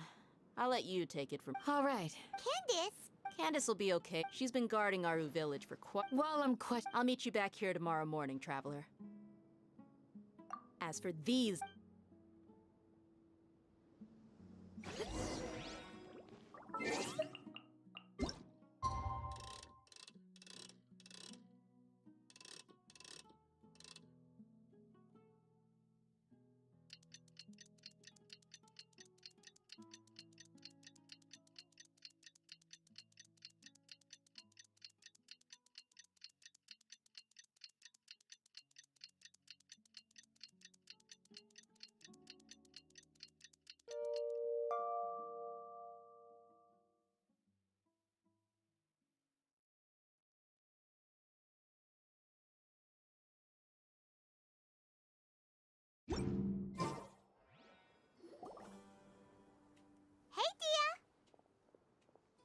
Right on time. Paimon's been wondering. We've known each other for... Oh, Paimon! Yep, I guess. Us mercs on the... Well, Paimon think... Really? Oh, Sign... Yes. I was here yesterday to help out a little. To help out? By doing what? Sharing some interrogation techniques. Oh, you mean you taught Candace some more persuasive methods? Right. Come on in, everyone. Come on, let's go inside.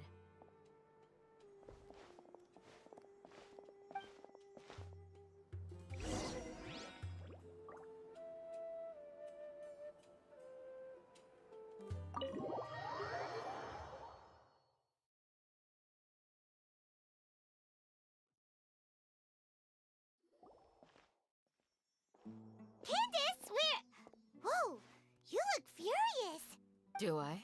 Oh, there's no mask that can hide true bloodlust. Cover up your eyes, and it'll still show itself at the corners of your mouth. Perhaps I need to work on my composure. Still, it's perfectly understandable why I'm angry. I'm sure everyone present would agree. Yes, ma'am. Please, don't beat us anymore. Well, looks like Sino... You fear death yourselves, yet you do not hesitate to place the lives of others at risk. The absurdity is mind-boggling.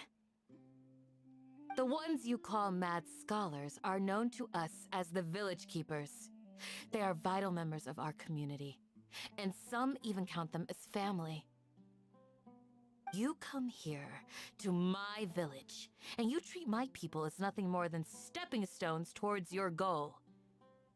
Tell me, what would you do to you in my position? Mercy! Please, have mercy! You've made your bed. We may all be desert dwellers, but there's one thing that I understand better than you. The resurrection of King Deshret will only result in war. And war serves no one. The people of Aru Village care little about which god is in power. Life may be tough and tiring, but we wish to preserve our way of life.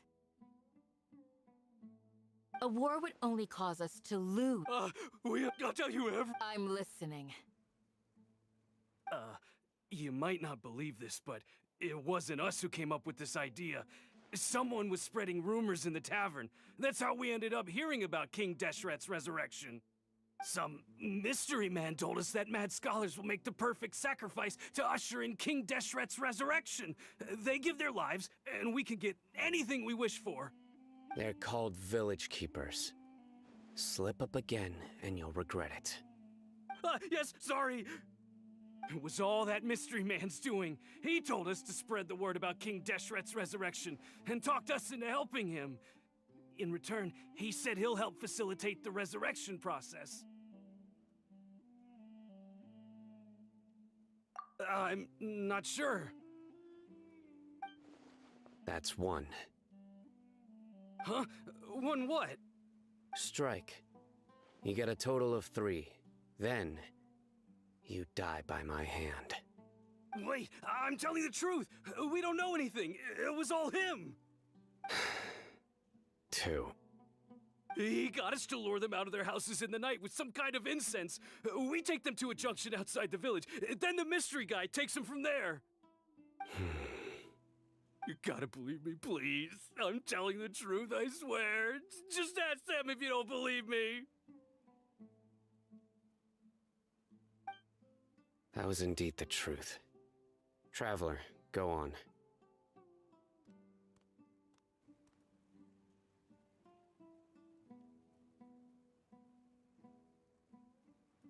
You have to believe me. I believe I may know what's going. Uncle Anpu.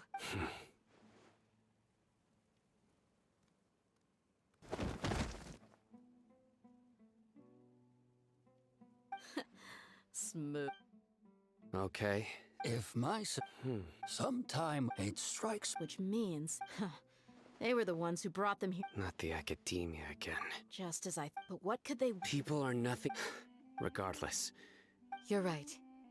Isaka, time to go. Yes. You got it. All right. Let's meet back here.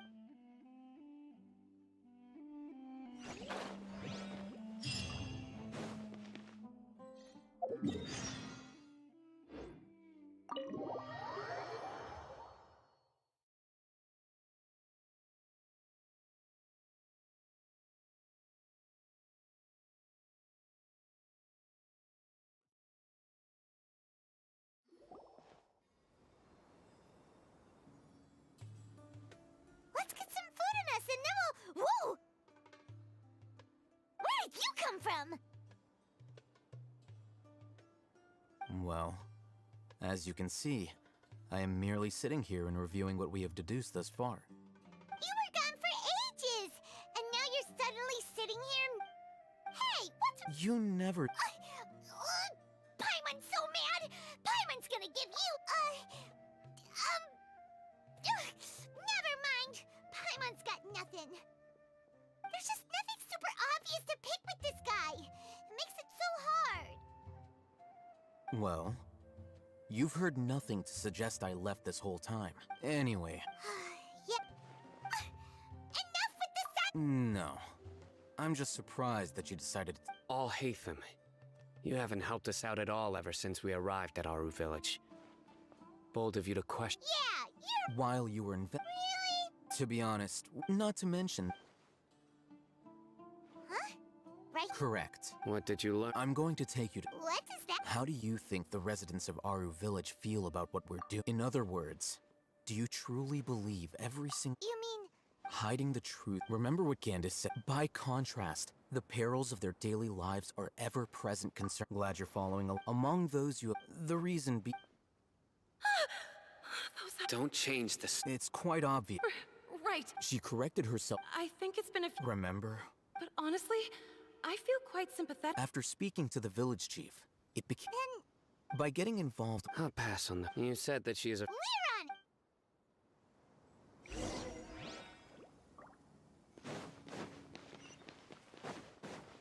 Emerge.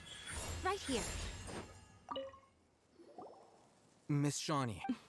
Mr. Alhaitham, I'm aware of where you stand, but... Huh? Go ahead and talk to her. Go on. Is it really that simple? May I call you Traveler?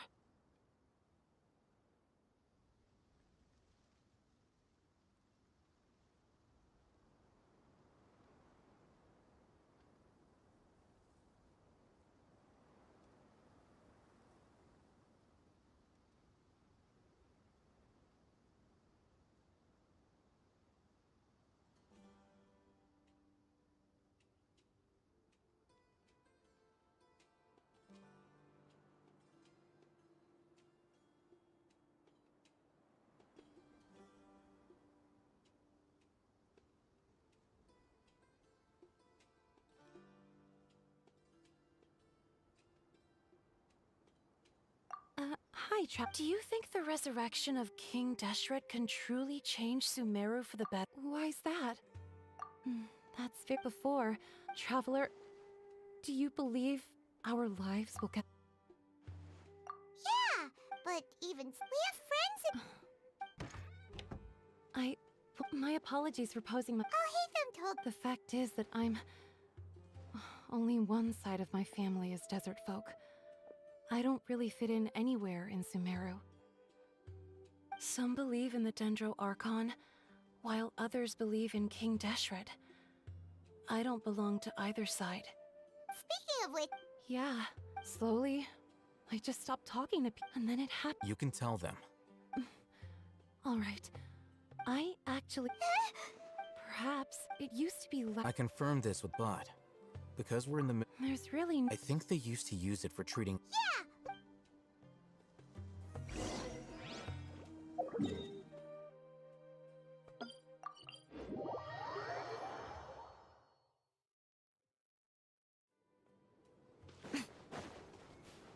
Right now. Emerge.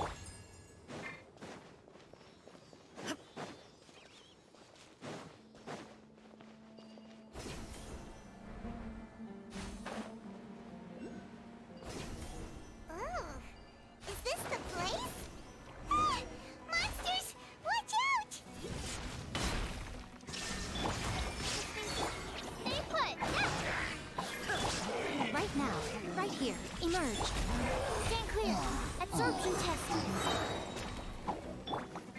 Right here. Right now. A sight to behold. Right here. Emerge. You're up! Ready, go! Oh! Torn to oblivion! Shine down! They were easier to deal with than Paimon had expected. Super strong bandits? Or monsters taller than buildings drop... He looks super serious. We gotta stay on our A game too. This is the one.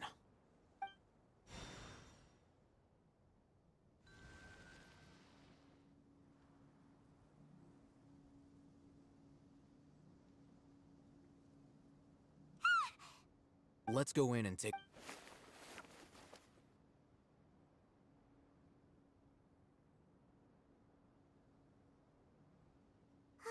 Hey, Patience.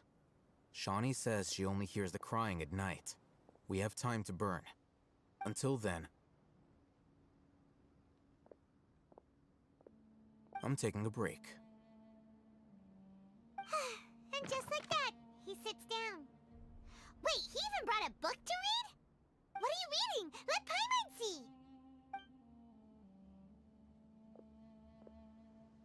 Okay, sure. Huh?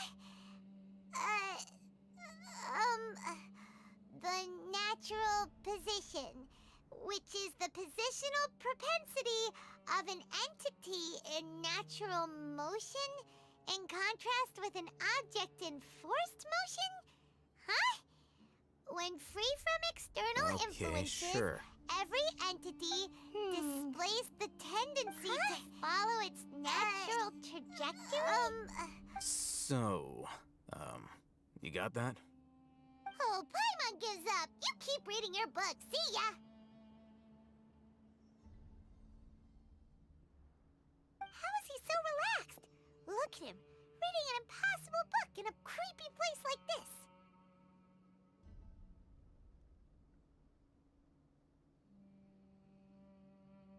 Hey! And anyway, so Paimon...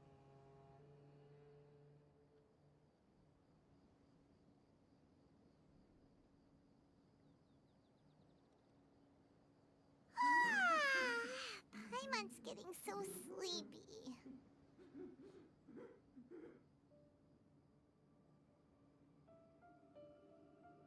Huh? What was that sound? There it is. It's coming from that direction.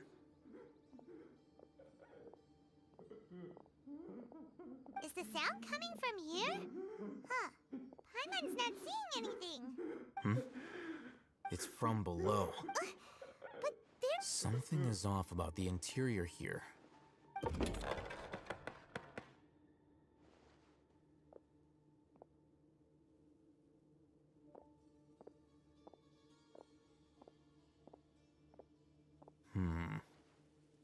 As I thought. Wow.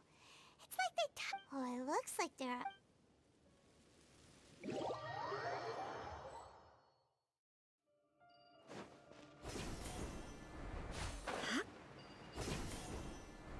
That's close enough.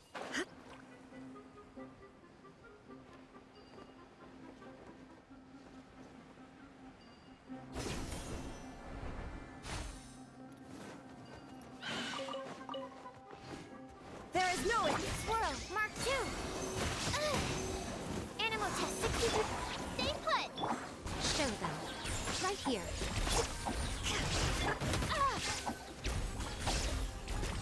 I'm always watching. Come on out. Ha. Emerge. Right here. Inazuma shines eternal!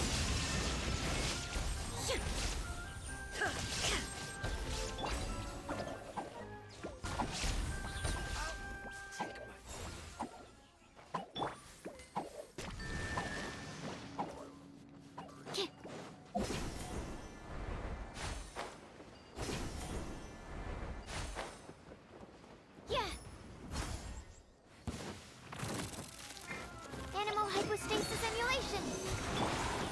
Emerge. Right now. Yudway, you're up!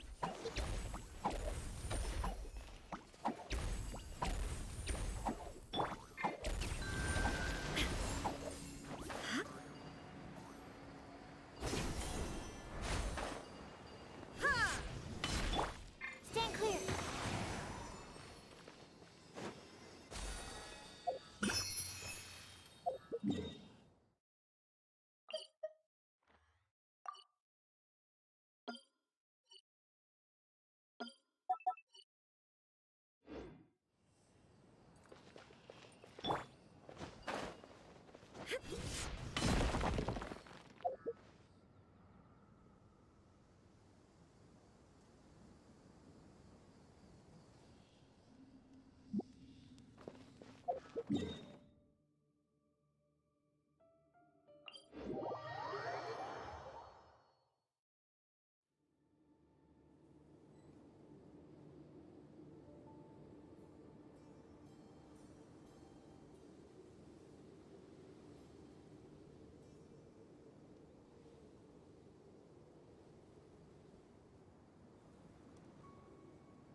That's close enough.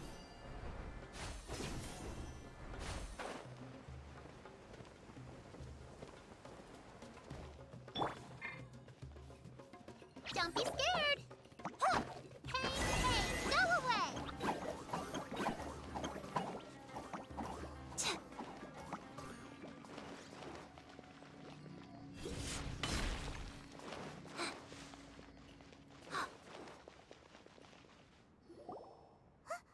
Look, there's someone over there.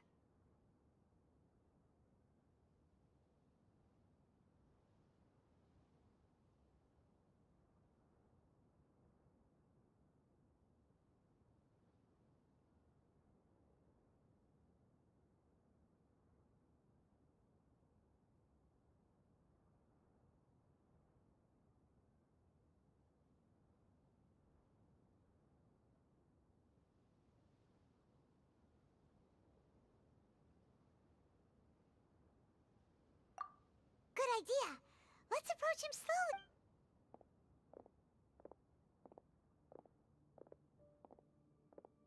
Wait.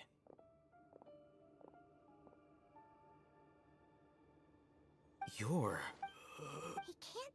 Also, Didn't expect to see... you know... He's Razak, a senior of mine at the... He's a scholar. No.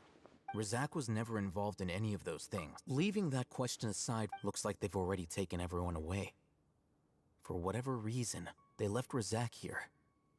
Perhaps they There are drag marks on the ground. They're clearer by the doorway. Someone was forcefully drawing a cart that was loaded with something heavy. Loaded with people? That is one possibility. It looks like they were in a hurry, as if they were afraid of being caught. In their haste, they failed to notice Razak hiding in a corner. The symptoms are identical. Looks like we found living proof. Huh? Why do you say that? Allow me to jog your memory. Recall your time at Port Ormos. Don't you think his symptoms look familiar?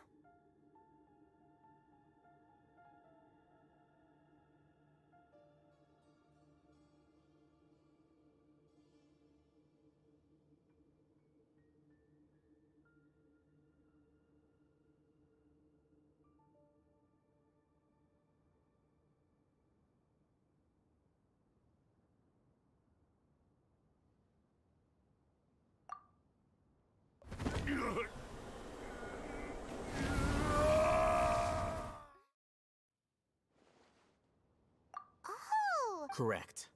It isn't difficult to deduce the rat first. These rumors were all the persuasion that, as well as being life for the desert, many would give, even if complications are the notion of an Oh, that makes... But there's... Throughout this process, first, they were scholars. Then, they became lunatics. After that, they were in exile. Is still, if you can't find someone... Resource? One possibility. Extract? With the technology of perhaps the... So, the human brain... I'm the academia's... Anyway, judging by Razak's state, or perhaps his curiosity... The look on your face tells me you've realized the answer. That's right.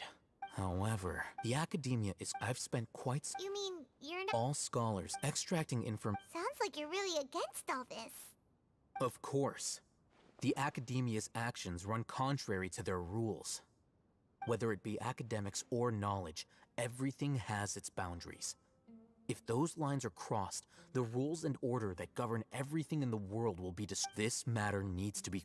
Wait! Not to be callous, but there is no shortage of suffering. Probably not. Paimon... You can say that the divine knowledge capsule is some... Paimon's been wanting... Though I must say, uniqueness is also an... Wow! I'm just a more like... He won't last long if we leave him here. We'll work out our next...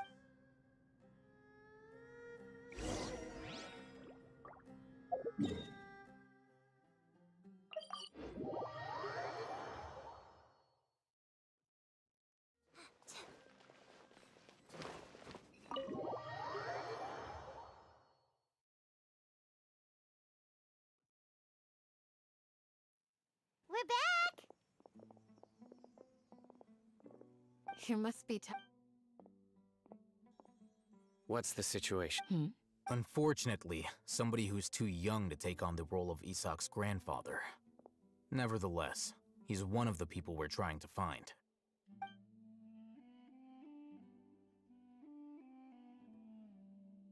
So, at one point in time, Yep, pretty much! Their plan must have been implemented at some point before we arrived at Aru village, since divine cant and knowledge has been in circulation for a while now. Yet... We may have a mole and one of us could be secretly... Huh? Are Looks like none of you have realized. Sino. Wait, what's that supposed to mean? Choose your next... It is simply a lot... So what you're saying... Interesting. I know. You have a point. But I realized something as we were returning from the hospital. Sino isn't like any of us. What are you trying to say? Do you still remember who you are, General Mahamatra? As a Matra, you are no doubt privy to certain kinds of information. Before you can take action against someone, you are required to have all the facts available, including the less than savory details. Simply put, if you want to The academia? It's not that simple.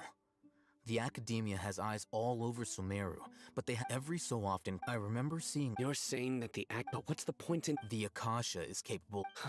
The Akasha's It predicted... The academia... So that's how it is. Tenacity of Sino.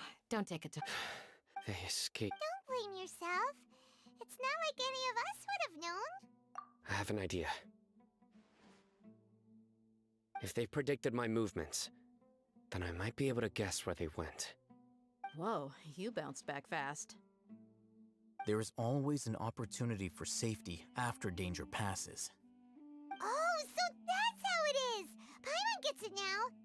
If the academia is trying to avoid Sino, then the safest place would be... Yep, that's right! They'll want to proceed in the direction opposite of where I'm going.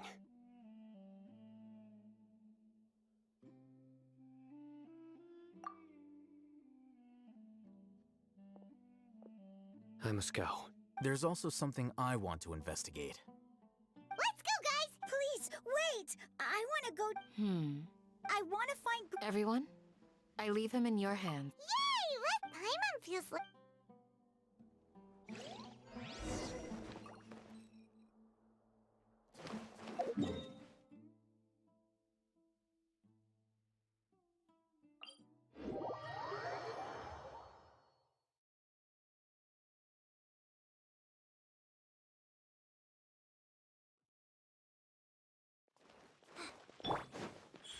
right here.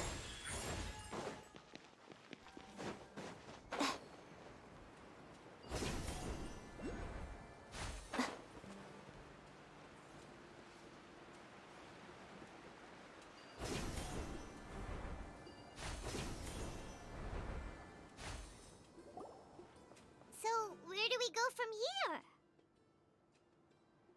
Yes.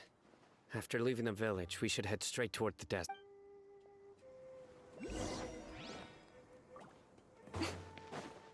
I know the desert like the back of my hand.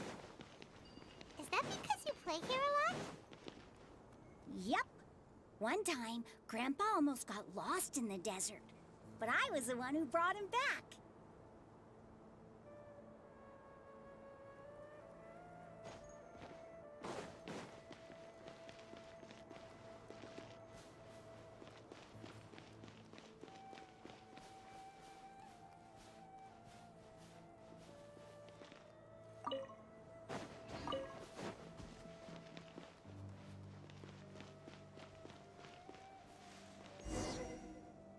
There's something here.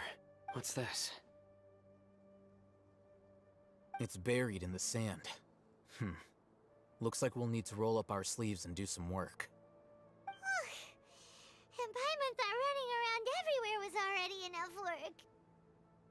Okay. So, we have to dig it out? Whatever's down there looks like it's buried really deep.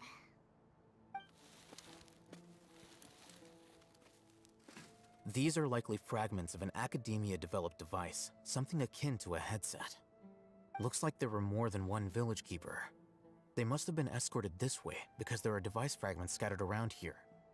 Let's split up and search the area. Chances are that we'll find other things nearby.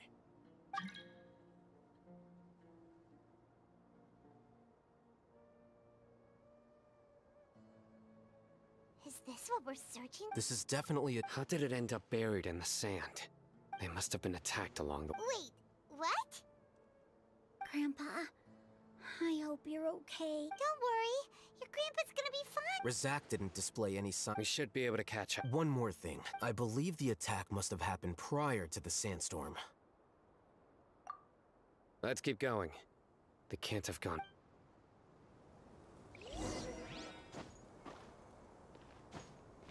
Ugh, but running on sand is so tiring. But you're flying, aren't you, Paimon? Is flying over sand tiring too? Ugh, of course it is.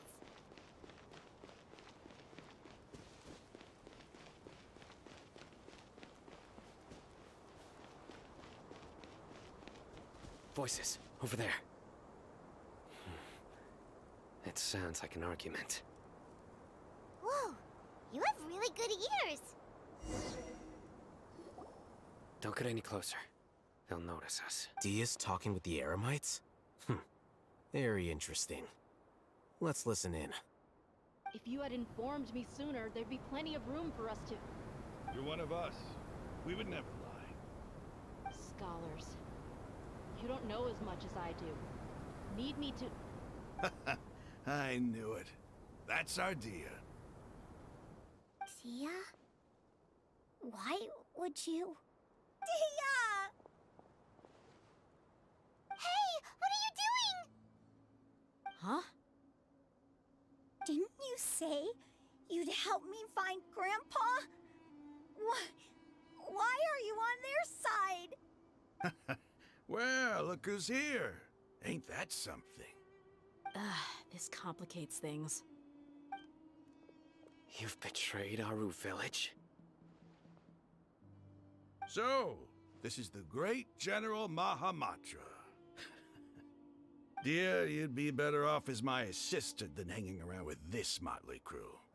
Seen for yourself, I have the means and methods, and my ideals are far more admirable than theirs. I'm not the type that's easily swayed, Raman. You of all people should know that. Wait, what's going on, Dia? Whose side are you on here? Shut it, Paimon. It doesn't matter. Whichever side you pick, nothing can deter us from the grand mission of resurrecting King Deshret. Once our Lord of Old returns to this land, we will have a new beginning. Face the facts, Raman. It's not gonna happen. You should understand that more than anyone. Have all your years as a merc taught you nothing about placing hopes in a ruler? I'm a desert dweller and a proud follower of King Deshret. Whether I live... It's not too late yet. The village keep... You don't understand, my dear lady. Even if it'll expose you to the academia? Even if they end... Yes. We've waited a long time for this day to come. With these scholars in our custody, we'll stomp the academia. Ridiculous. If you still don't believe me, then try asking these two men. They look more like pawns of the academia. Filthy traitors. It's perhaps we... Do you really believe that by kidnapping the scholars, you'll be able to negotiate with the academia? These people have no These scholars were exiled from the academia. I, on the other hand... Wait, you can't be... So... Precisely. What are you thinking? What if they decide to kill you instead? Well, that would be bad luck for... However, I'd get the chance to observe the scholars. Perhaps even find out the truth. Think you can talk me over with that confident look of yours? I'm not trying to persuade you. I'm using this as a means of joining forces against the academia. You were the Not all desert dwellers believe in King Deshret. You academia scum. Not so fast. I'll hate them. Do you stand by everything you just said? I never make empty promises. You know you're making a dangerous decision. I do. Good. Raman, hear me out. These people are my friends. Maybe you can't... We've known each other for years. Of course I do. In that case, I'm willing to vouch for their honesty with my... Come on, Raman. Don't be a coward. An arm from the Flame Mane. You've piqued my interest. But what if you refuse to oblige? What should I do then? No one's a fool here, Dia. We're mercs. And mercs don't tend to live long unless they have their wits about them. You're not wrong, but this is different. I promised my friends that we'd bring back the village keepers together. Let's do it right here then. Give me your right arm as proof of your resolve. Don't listen to him! He's not even trying to negotiate! That's fine. Are you crazy? We came here to save lives. One arm for that many people is still a pretty good deal, if you ask me. Raman, I'm holding... Sure. Go ahead and cut off her right arm. No! Dia! What are you gonna do? Think of something! You don't have to go... That's not for you to... Do it!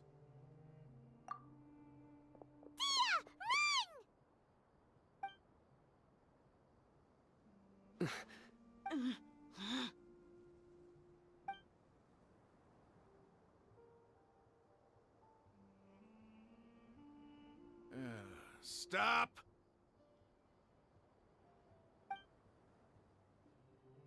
What's wrong? Can't do it? Flame Mane, you and I are both desert folk. Cutting off your arm is no different than cutting off my own fingers. Where's the sense in cutting my own kin to pieces? You've shown me that you're serious. Go on now.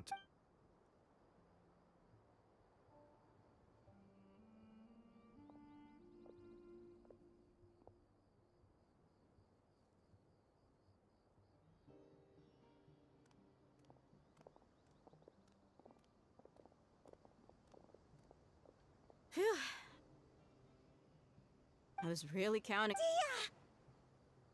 That was crazy! Have you all lost your minds? What if he'd actually cut your arm off? Then I just have to hold my claymore with my left arm. Okay, I'm sorry. But sometimes when you're out on a limb, you gotta double down to seal the deal, you know? Don't ever make a promise like that again. I can deal with the likes of them. If it came down to it, you would not lose to them either. I don't doubt it, Sino. But this is about more than me and them. There's a lot more where they came from. Even if we got rid of one bunch of radicals, there are others out there. Wiping them out would do more harm than good. As you wish. I'm sorry, Dia. I should have stayed. It's okay. I promised you I'd help find— Whatever it takes? You just might be scholar material. Huh? Are you serious? The Eremites once... Why does it feel like he's using his praise for me as an excuse to brag about himself? Okay, let—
You're all here so early. Looks like we have everyone here. I'll watch from a safe distance. Okay. Dia, wait. What's the matter? I heard that you were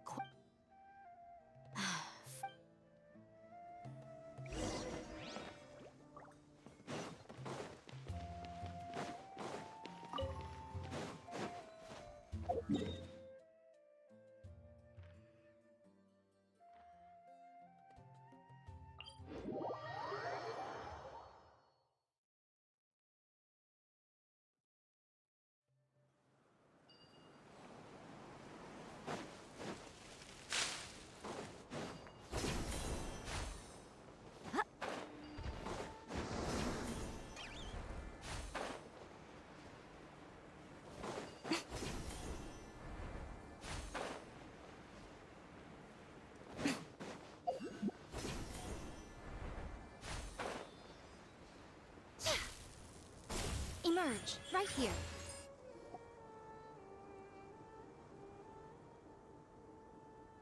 Huh. They got here before us. Uh-oh. Is it because Paimon overslept by— Is everything ready? Absolutely. Although, you brought fewer... Bring him up. Grandpa! Why is there only one of them? Rahman, I've always thought of you as a man of his word.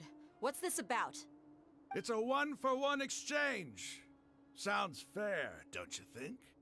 And let me put it this way. Agreeing to...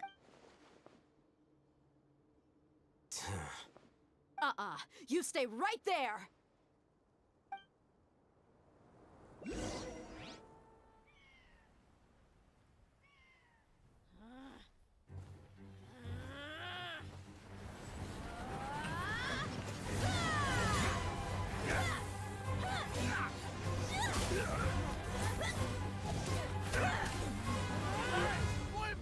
What do you think you're doing? Grandpa! Don't you see this blade here? You coward. Why are your hands shaking? Wait a second. It's a earthquake! Grandpa!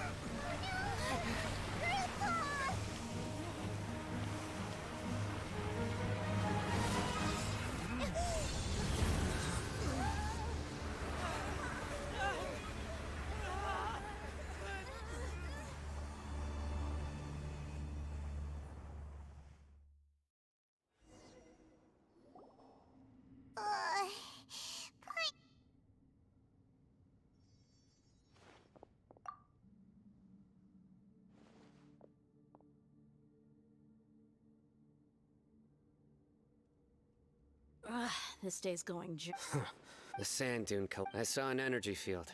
It glowed green with dendro. Just like you said, It may well have been the remains of less... the Dendroark. Grandpa? Hey, Did there used to... it seems that when the symbols on the... It could have been an underground palace. Oh, a miracle. Praise! What's he doing here? And his men too? They must have fallen down here with us. Pretty lucky if you ask me. Most of them seem in really bad shape. Except for him. He got off lightly. Mind your head. No, this isn't the time for conflict. As it happened, What are you doing? don't you think it's curious? Two major deities are Paimon thought you weren't interested in gods. Indeed. In my view, gods are just a higher form of living being. Or creature, you could... New discoveries are... Raman, what are you gonna do? I'll just let them lay...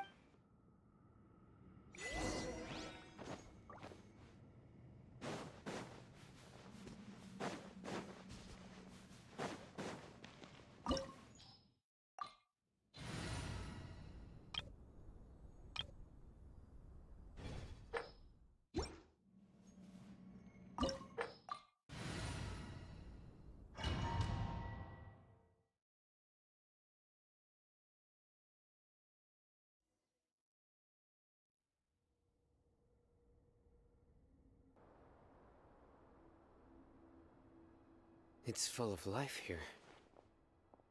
This defies comprehension. It looked completely desolate from the outside. Yet, it flows with energy inside. Yeah, and there's so many plants. It's so pretty. Sir Raman. Huh? Me? Do you see another Raman here? Are you mocking me? What do you mean, sir? Interpret it however you want. But there's something I'd like to draw your attention to. While this structure is clearly left over from King Deshret's civilization, the energy that flows in here is that of the Dendro Archon. Whatever you say. It's not like I have a vision. There's nothing to be angry about. Think of this as an academic journey. It does seem...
Emerge, right now.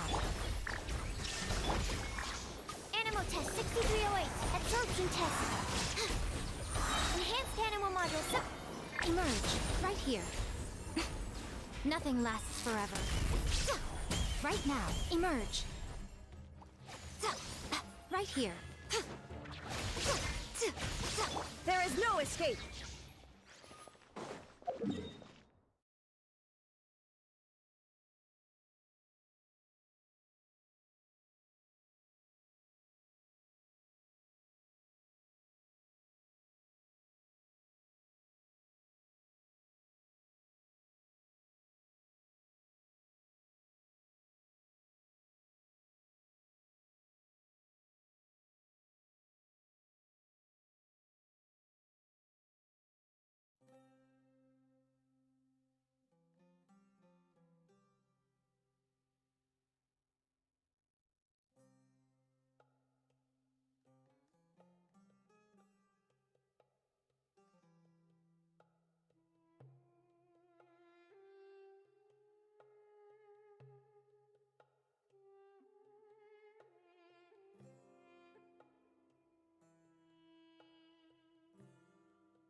Right now, emerge.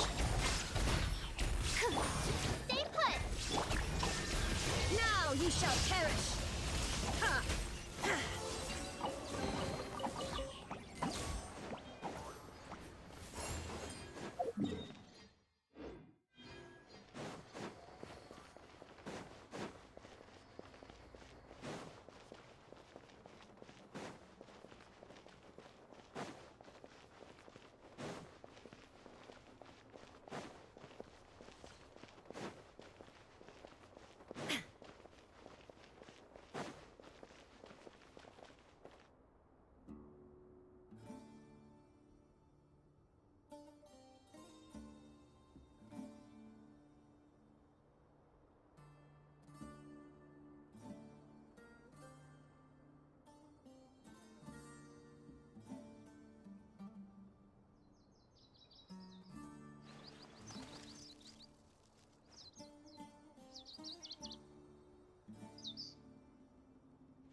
Inactivity serves no purpose whatsoever.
Swirl, Mark 2! Right here. Shine down! Absorption test, animal test, 60. Don't be scared! Oh. Yeah.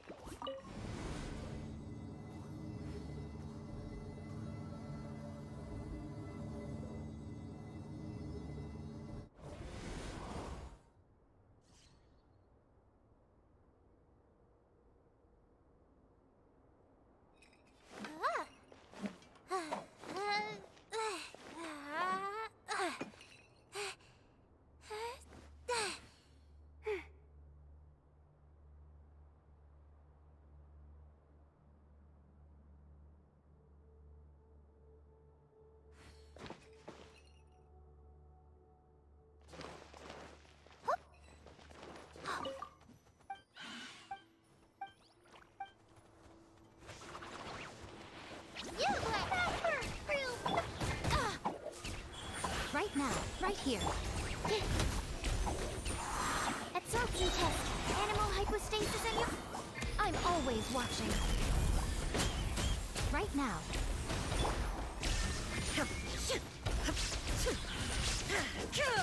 Show them. Emerge. Animal test, 6308. Don't break my glasses. Stay put. Oh. Illusion shattered! Ha! Ha! one out.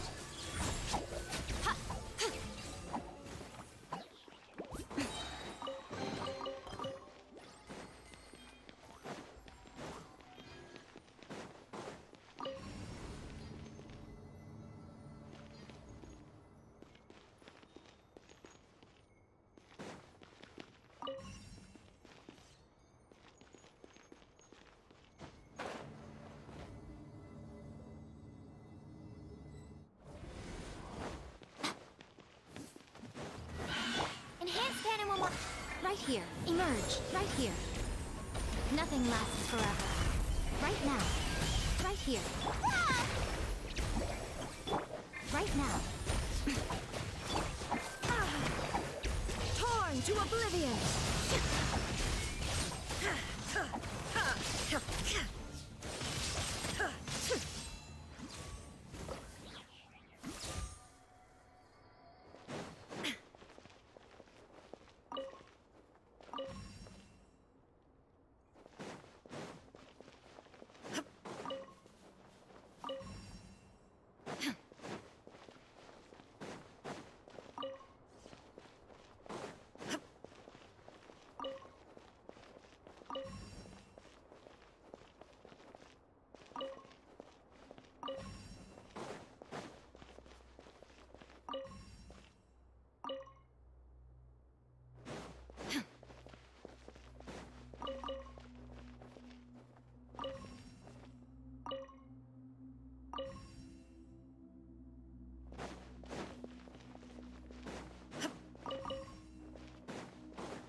That's a sight to see. King Deshret's splendor surrounds us. There's so much vegetation here. It's different than what I expected. Sure are a lot of plants for a desert. That's what I call divine providence of King Deshret.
Wait.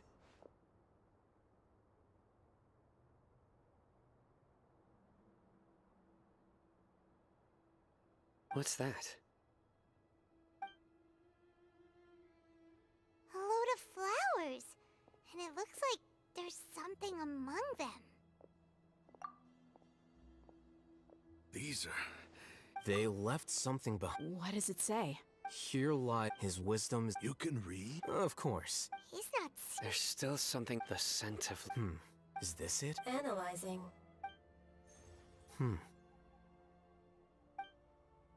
There seems to be a hidden message among these skeletal remains. Excellent. There's a device from King Deshret's civilization in this gravesite. I'll transmit the information over and project it for everyone to see.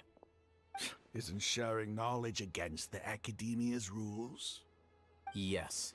However, under the circumstances, I'd prefer you to see this for yourself.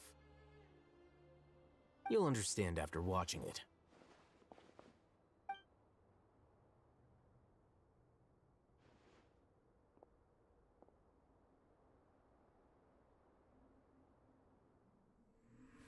Civilization is born of knowledge, but so too can knowledge be its demise. A disaster caught us unaware. It was knowledge that did not belong to this world. King Deshret brought this forbidden knowledge into our world, and it quickly spread like a plague. People's minds were filled with crazed whispers. Dark gray scales spread across their bodies. Even the land was stripped of its vigor. Only a desperate, deathly silence remained. Were it not for greater Lord Ruka Devata from the forests, the damage would have been irreversible. She summoned the priests to build temples and infused into them the divine power of life. The disaster was miraculously tempered, and the embers of our civilization were preserved in Aru village. Alas, the miracle could not last. As long as forbidden knowledge continued to exist, it would forever blight this world. In the end, the proud king of the desert, my eternal lord, chose to sacrifice himself. I have spent my whole life since guarding one of these many temples. But now, my duty is coming to an end. As I close my eyes for the final time, the sight of that noble deity will appear in my vision once more. In helping King Deshret to eradicate forbidden knowledge, she exhausted her strength, and her form became that of a small child. How strange. Now that I think of her, I no longer have any fear of death, for I sense that the spirit of life will abide with me during my eternal sleep. Children of the desert, cling no longer to past grievances, but hold tight to the memory of this act of benevolence. What was that? The priest's memories. No, impossible. Greater Lord Rook. But was that?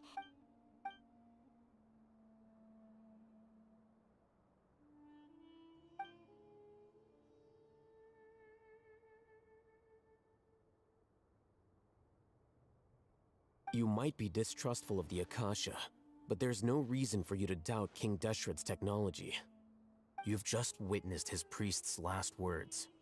I've never heard about any of this before. The surviving followers of King Deshret all gathered in Aru village. Our god did not make mistakes. We refuse to believe any of the rumors. King Deshret, we saw her as nothing more than a traitor. You were blinded by your prejudice.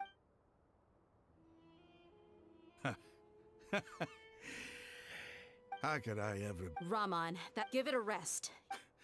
My Aramites...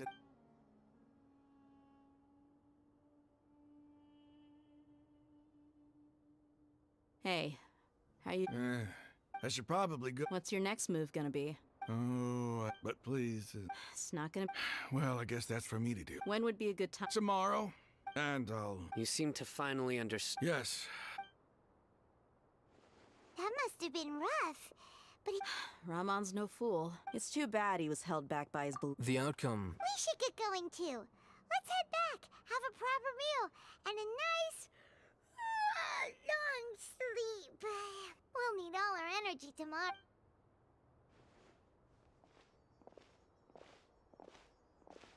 We're leaving. Stop you.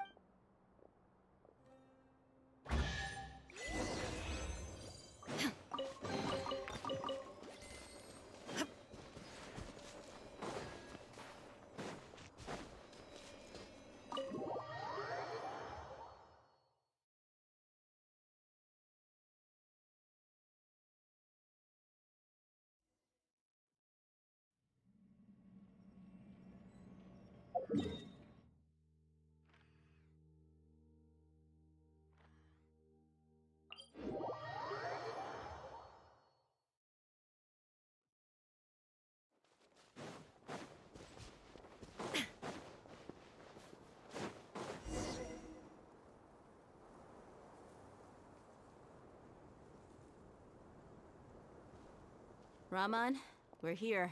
Everything's been arranged. I guess all I can. Yeah, don't matter. But we. Where are the I'll bring you to the.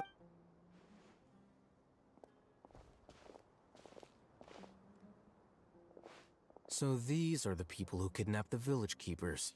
Oh no, it's the There's no need to We've been all over the desert trying to find. That's right.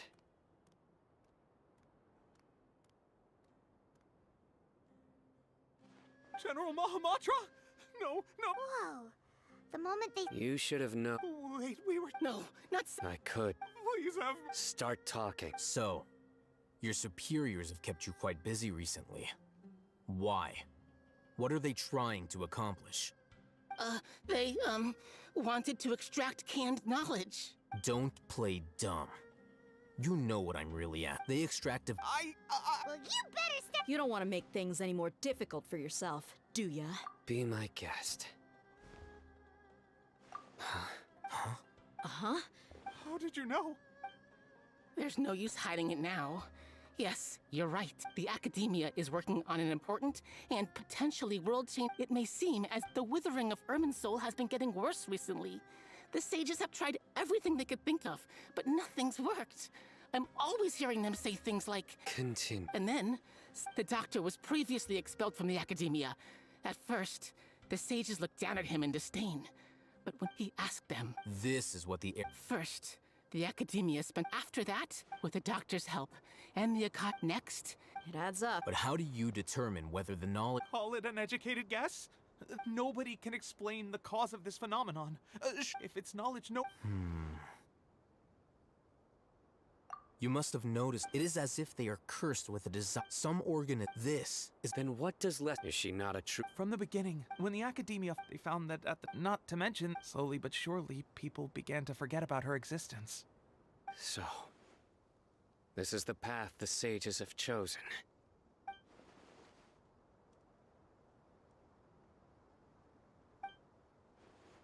All right, let's try to keep our cool. If everyone's... Ramon, give me... Sure.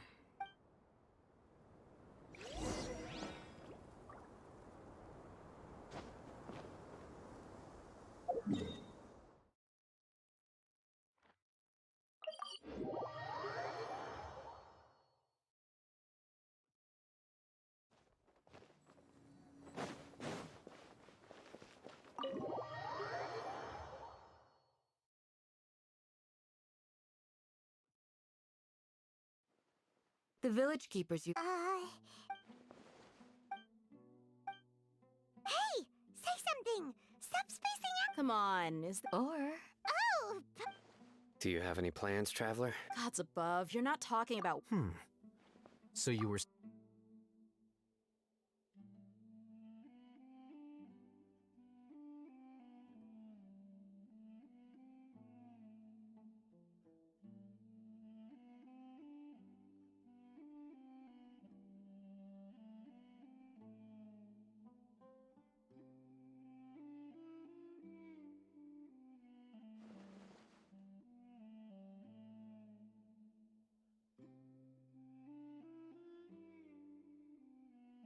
So we lived through all of— What a whirlwind of... It seems like Still. It's time to make a... Indeed. So, Crush the sages, and... Well... the next time we gather... Yep,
Everyone is already... Well, what are we waiting for? Please. Wait a minute. Before attending the meeting... What do you... Promise me that you... What do you think? Okay.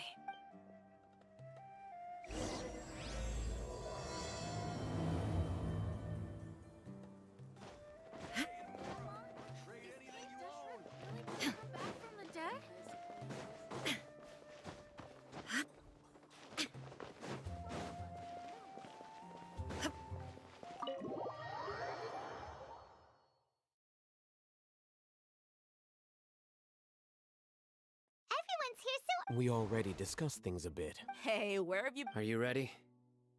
Very well. Are you sure this is gonna... I gotta admit... The point of discussion is to...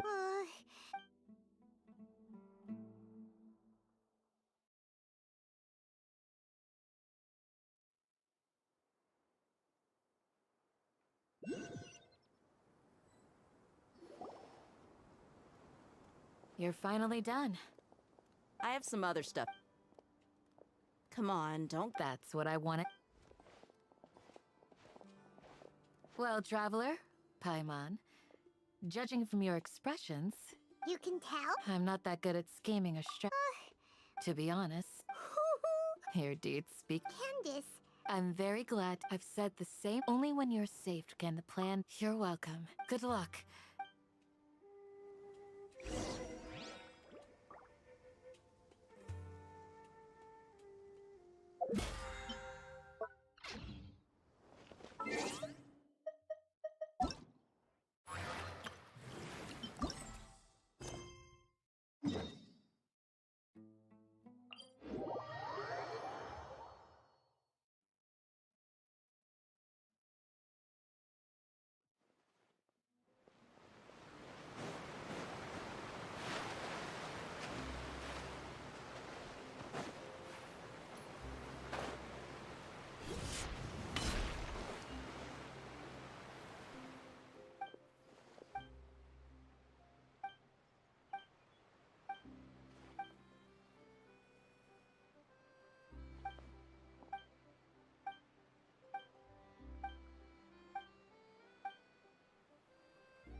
only it could cleanse the corrupt souls of this world.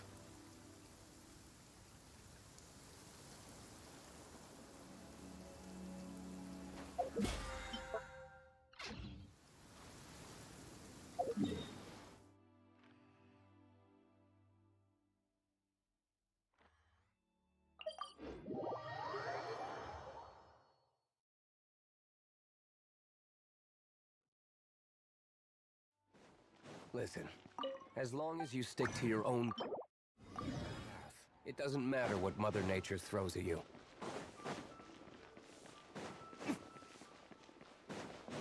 Add Astra.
Take it easy. Look at you, Blue Down. As one with wind and cloud! Huh? Phew.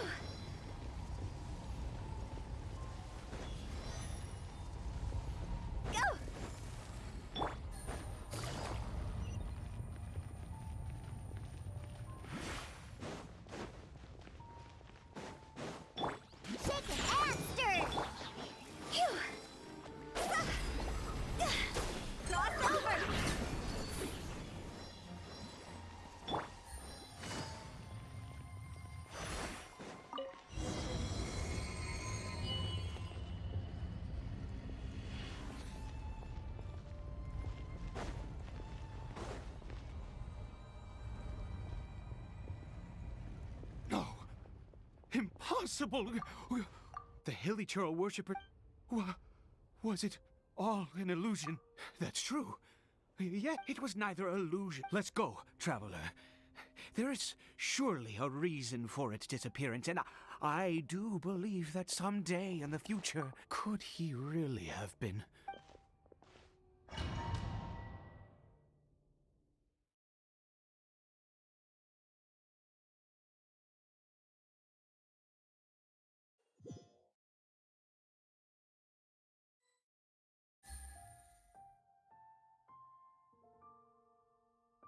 Cory Bear? Where has he gone? Oh, no, no, no. Maybe someone else came by. No, no, it can't have been that. There's no sign of a break-in and no sign of... This does not bode well. Wait a minute. This...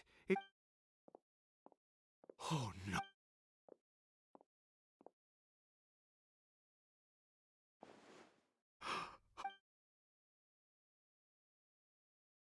The mirror, it's broken! He must have taken his mask off. And... if he'd just done as he was told! We have to find him.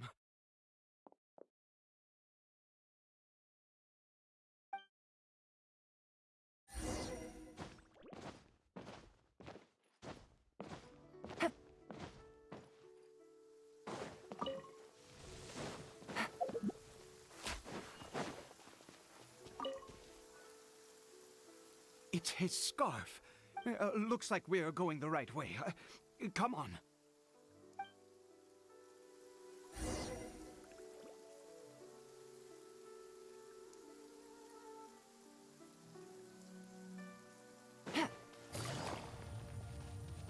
Cory Bear! Cory Bear! Where are you?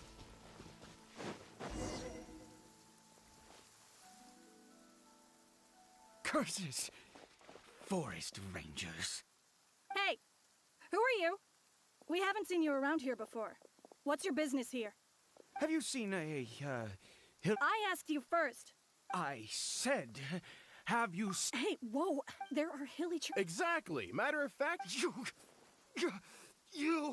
Forest Rangers... You're raving mad! You... Curse you all, Forest Rangers.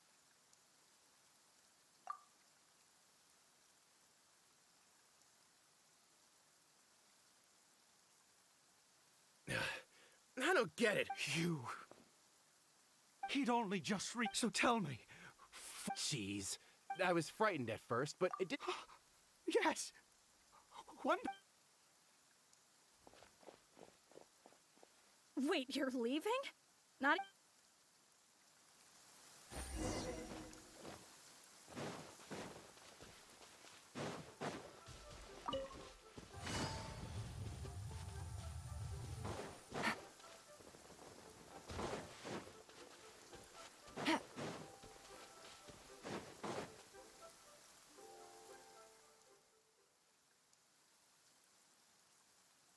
Cory Bear! Cory Bear, stop! Whatever you saw, it was... I told you. Cory Bear? How could the... Come! Cory Bear!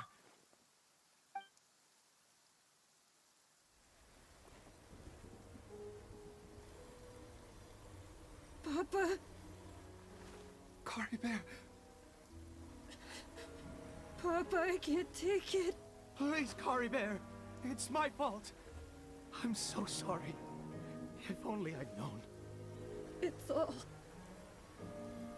all too much.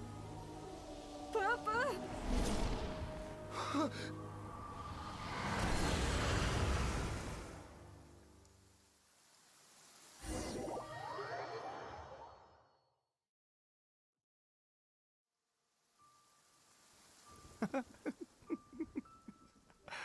I see.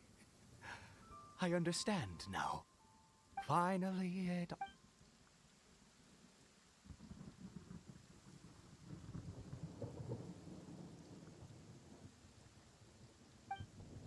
Ah, traveler. Wait, no. Why am I still called? In any case, my real Clotar Alberic. You saw it. That is no business of yours. A sinner. Cory Bear did not deserve his fate, but now... It's wonderful. Born into abject sorrow, he shall now become the Loom. Sinister.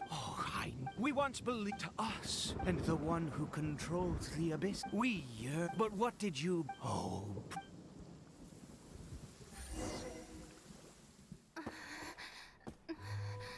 did he just call me?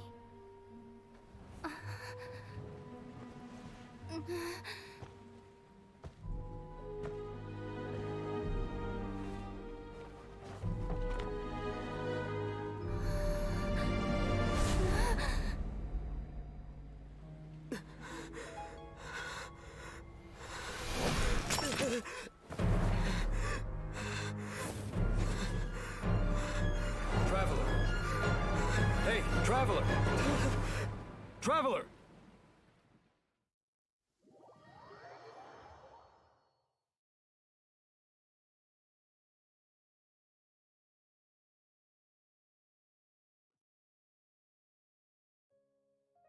You're awake!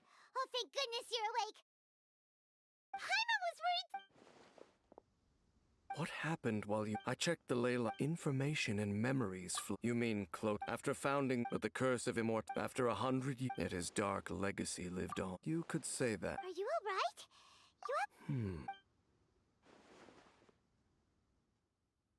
So you saw his memories still, and it seems... And yet your brother never breathed. Indeed. Clear... What is it? The field? You mean here? Well, let's start digging and see. You scared the Duke out of Paimon! Did you rebury them yet? A male and female... Interestingly, the male skeleton appears to have been interred much... But what does this mean? And how did you know that there were bodies buried here? What? Unless... Clotar Albery... This all raises... We should part ways here. Huh? You're just gonna leave? Why? It's better that we split up for now. Who's he? Yes, if the time is right. But what do you mean that he's... I fear that while... What? Why? All right. There goes Dane. What is it? Huh?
Think you can bully me?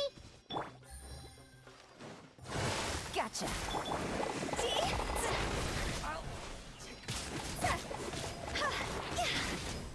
Wind strike. Clouds high. The birds call. Here comes the catch.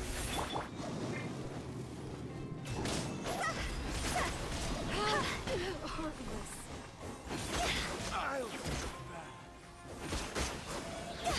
I'll be back. Into the wind. As one with wind and cloud. Can't handle your drink. Shake it.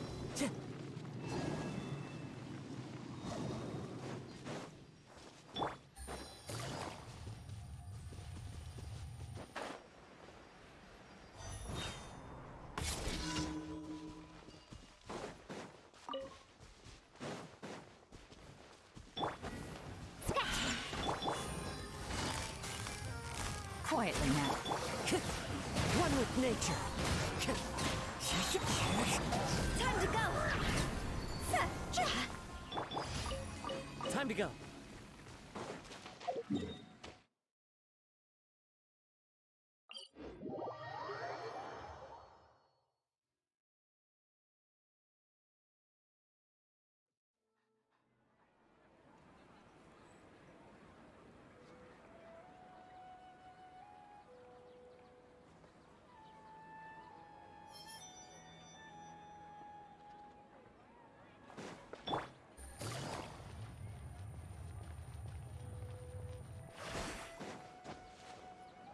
Take it easy.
Take it easy.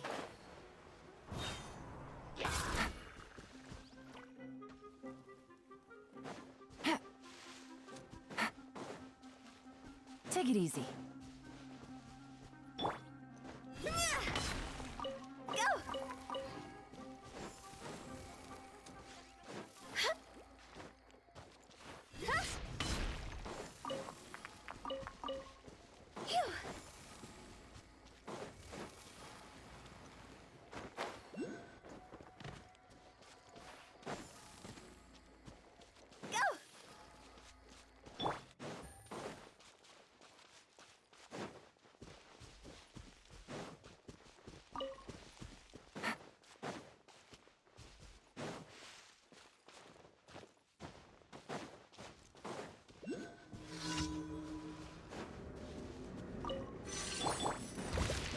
Fallen leaves, adorn my night!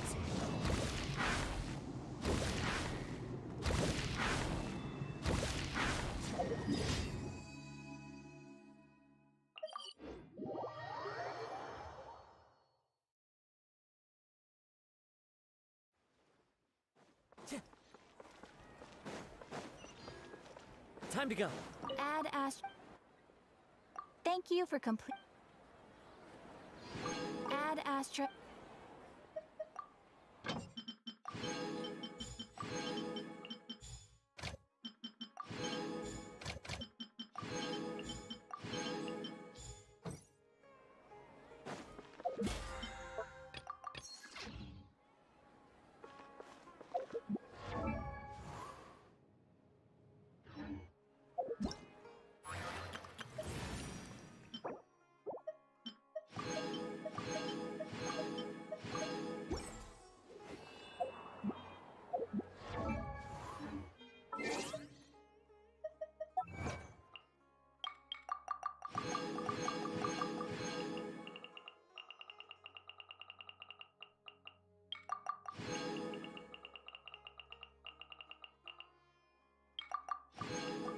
Wherever in this world I roam,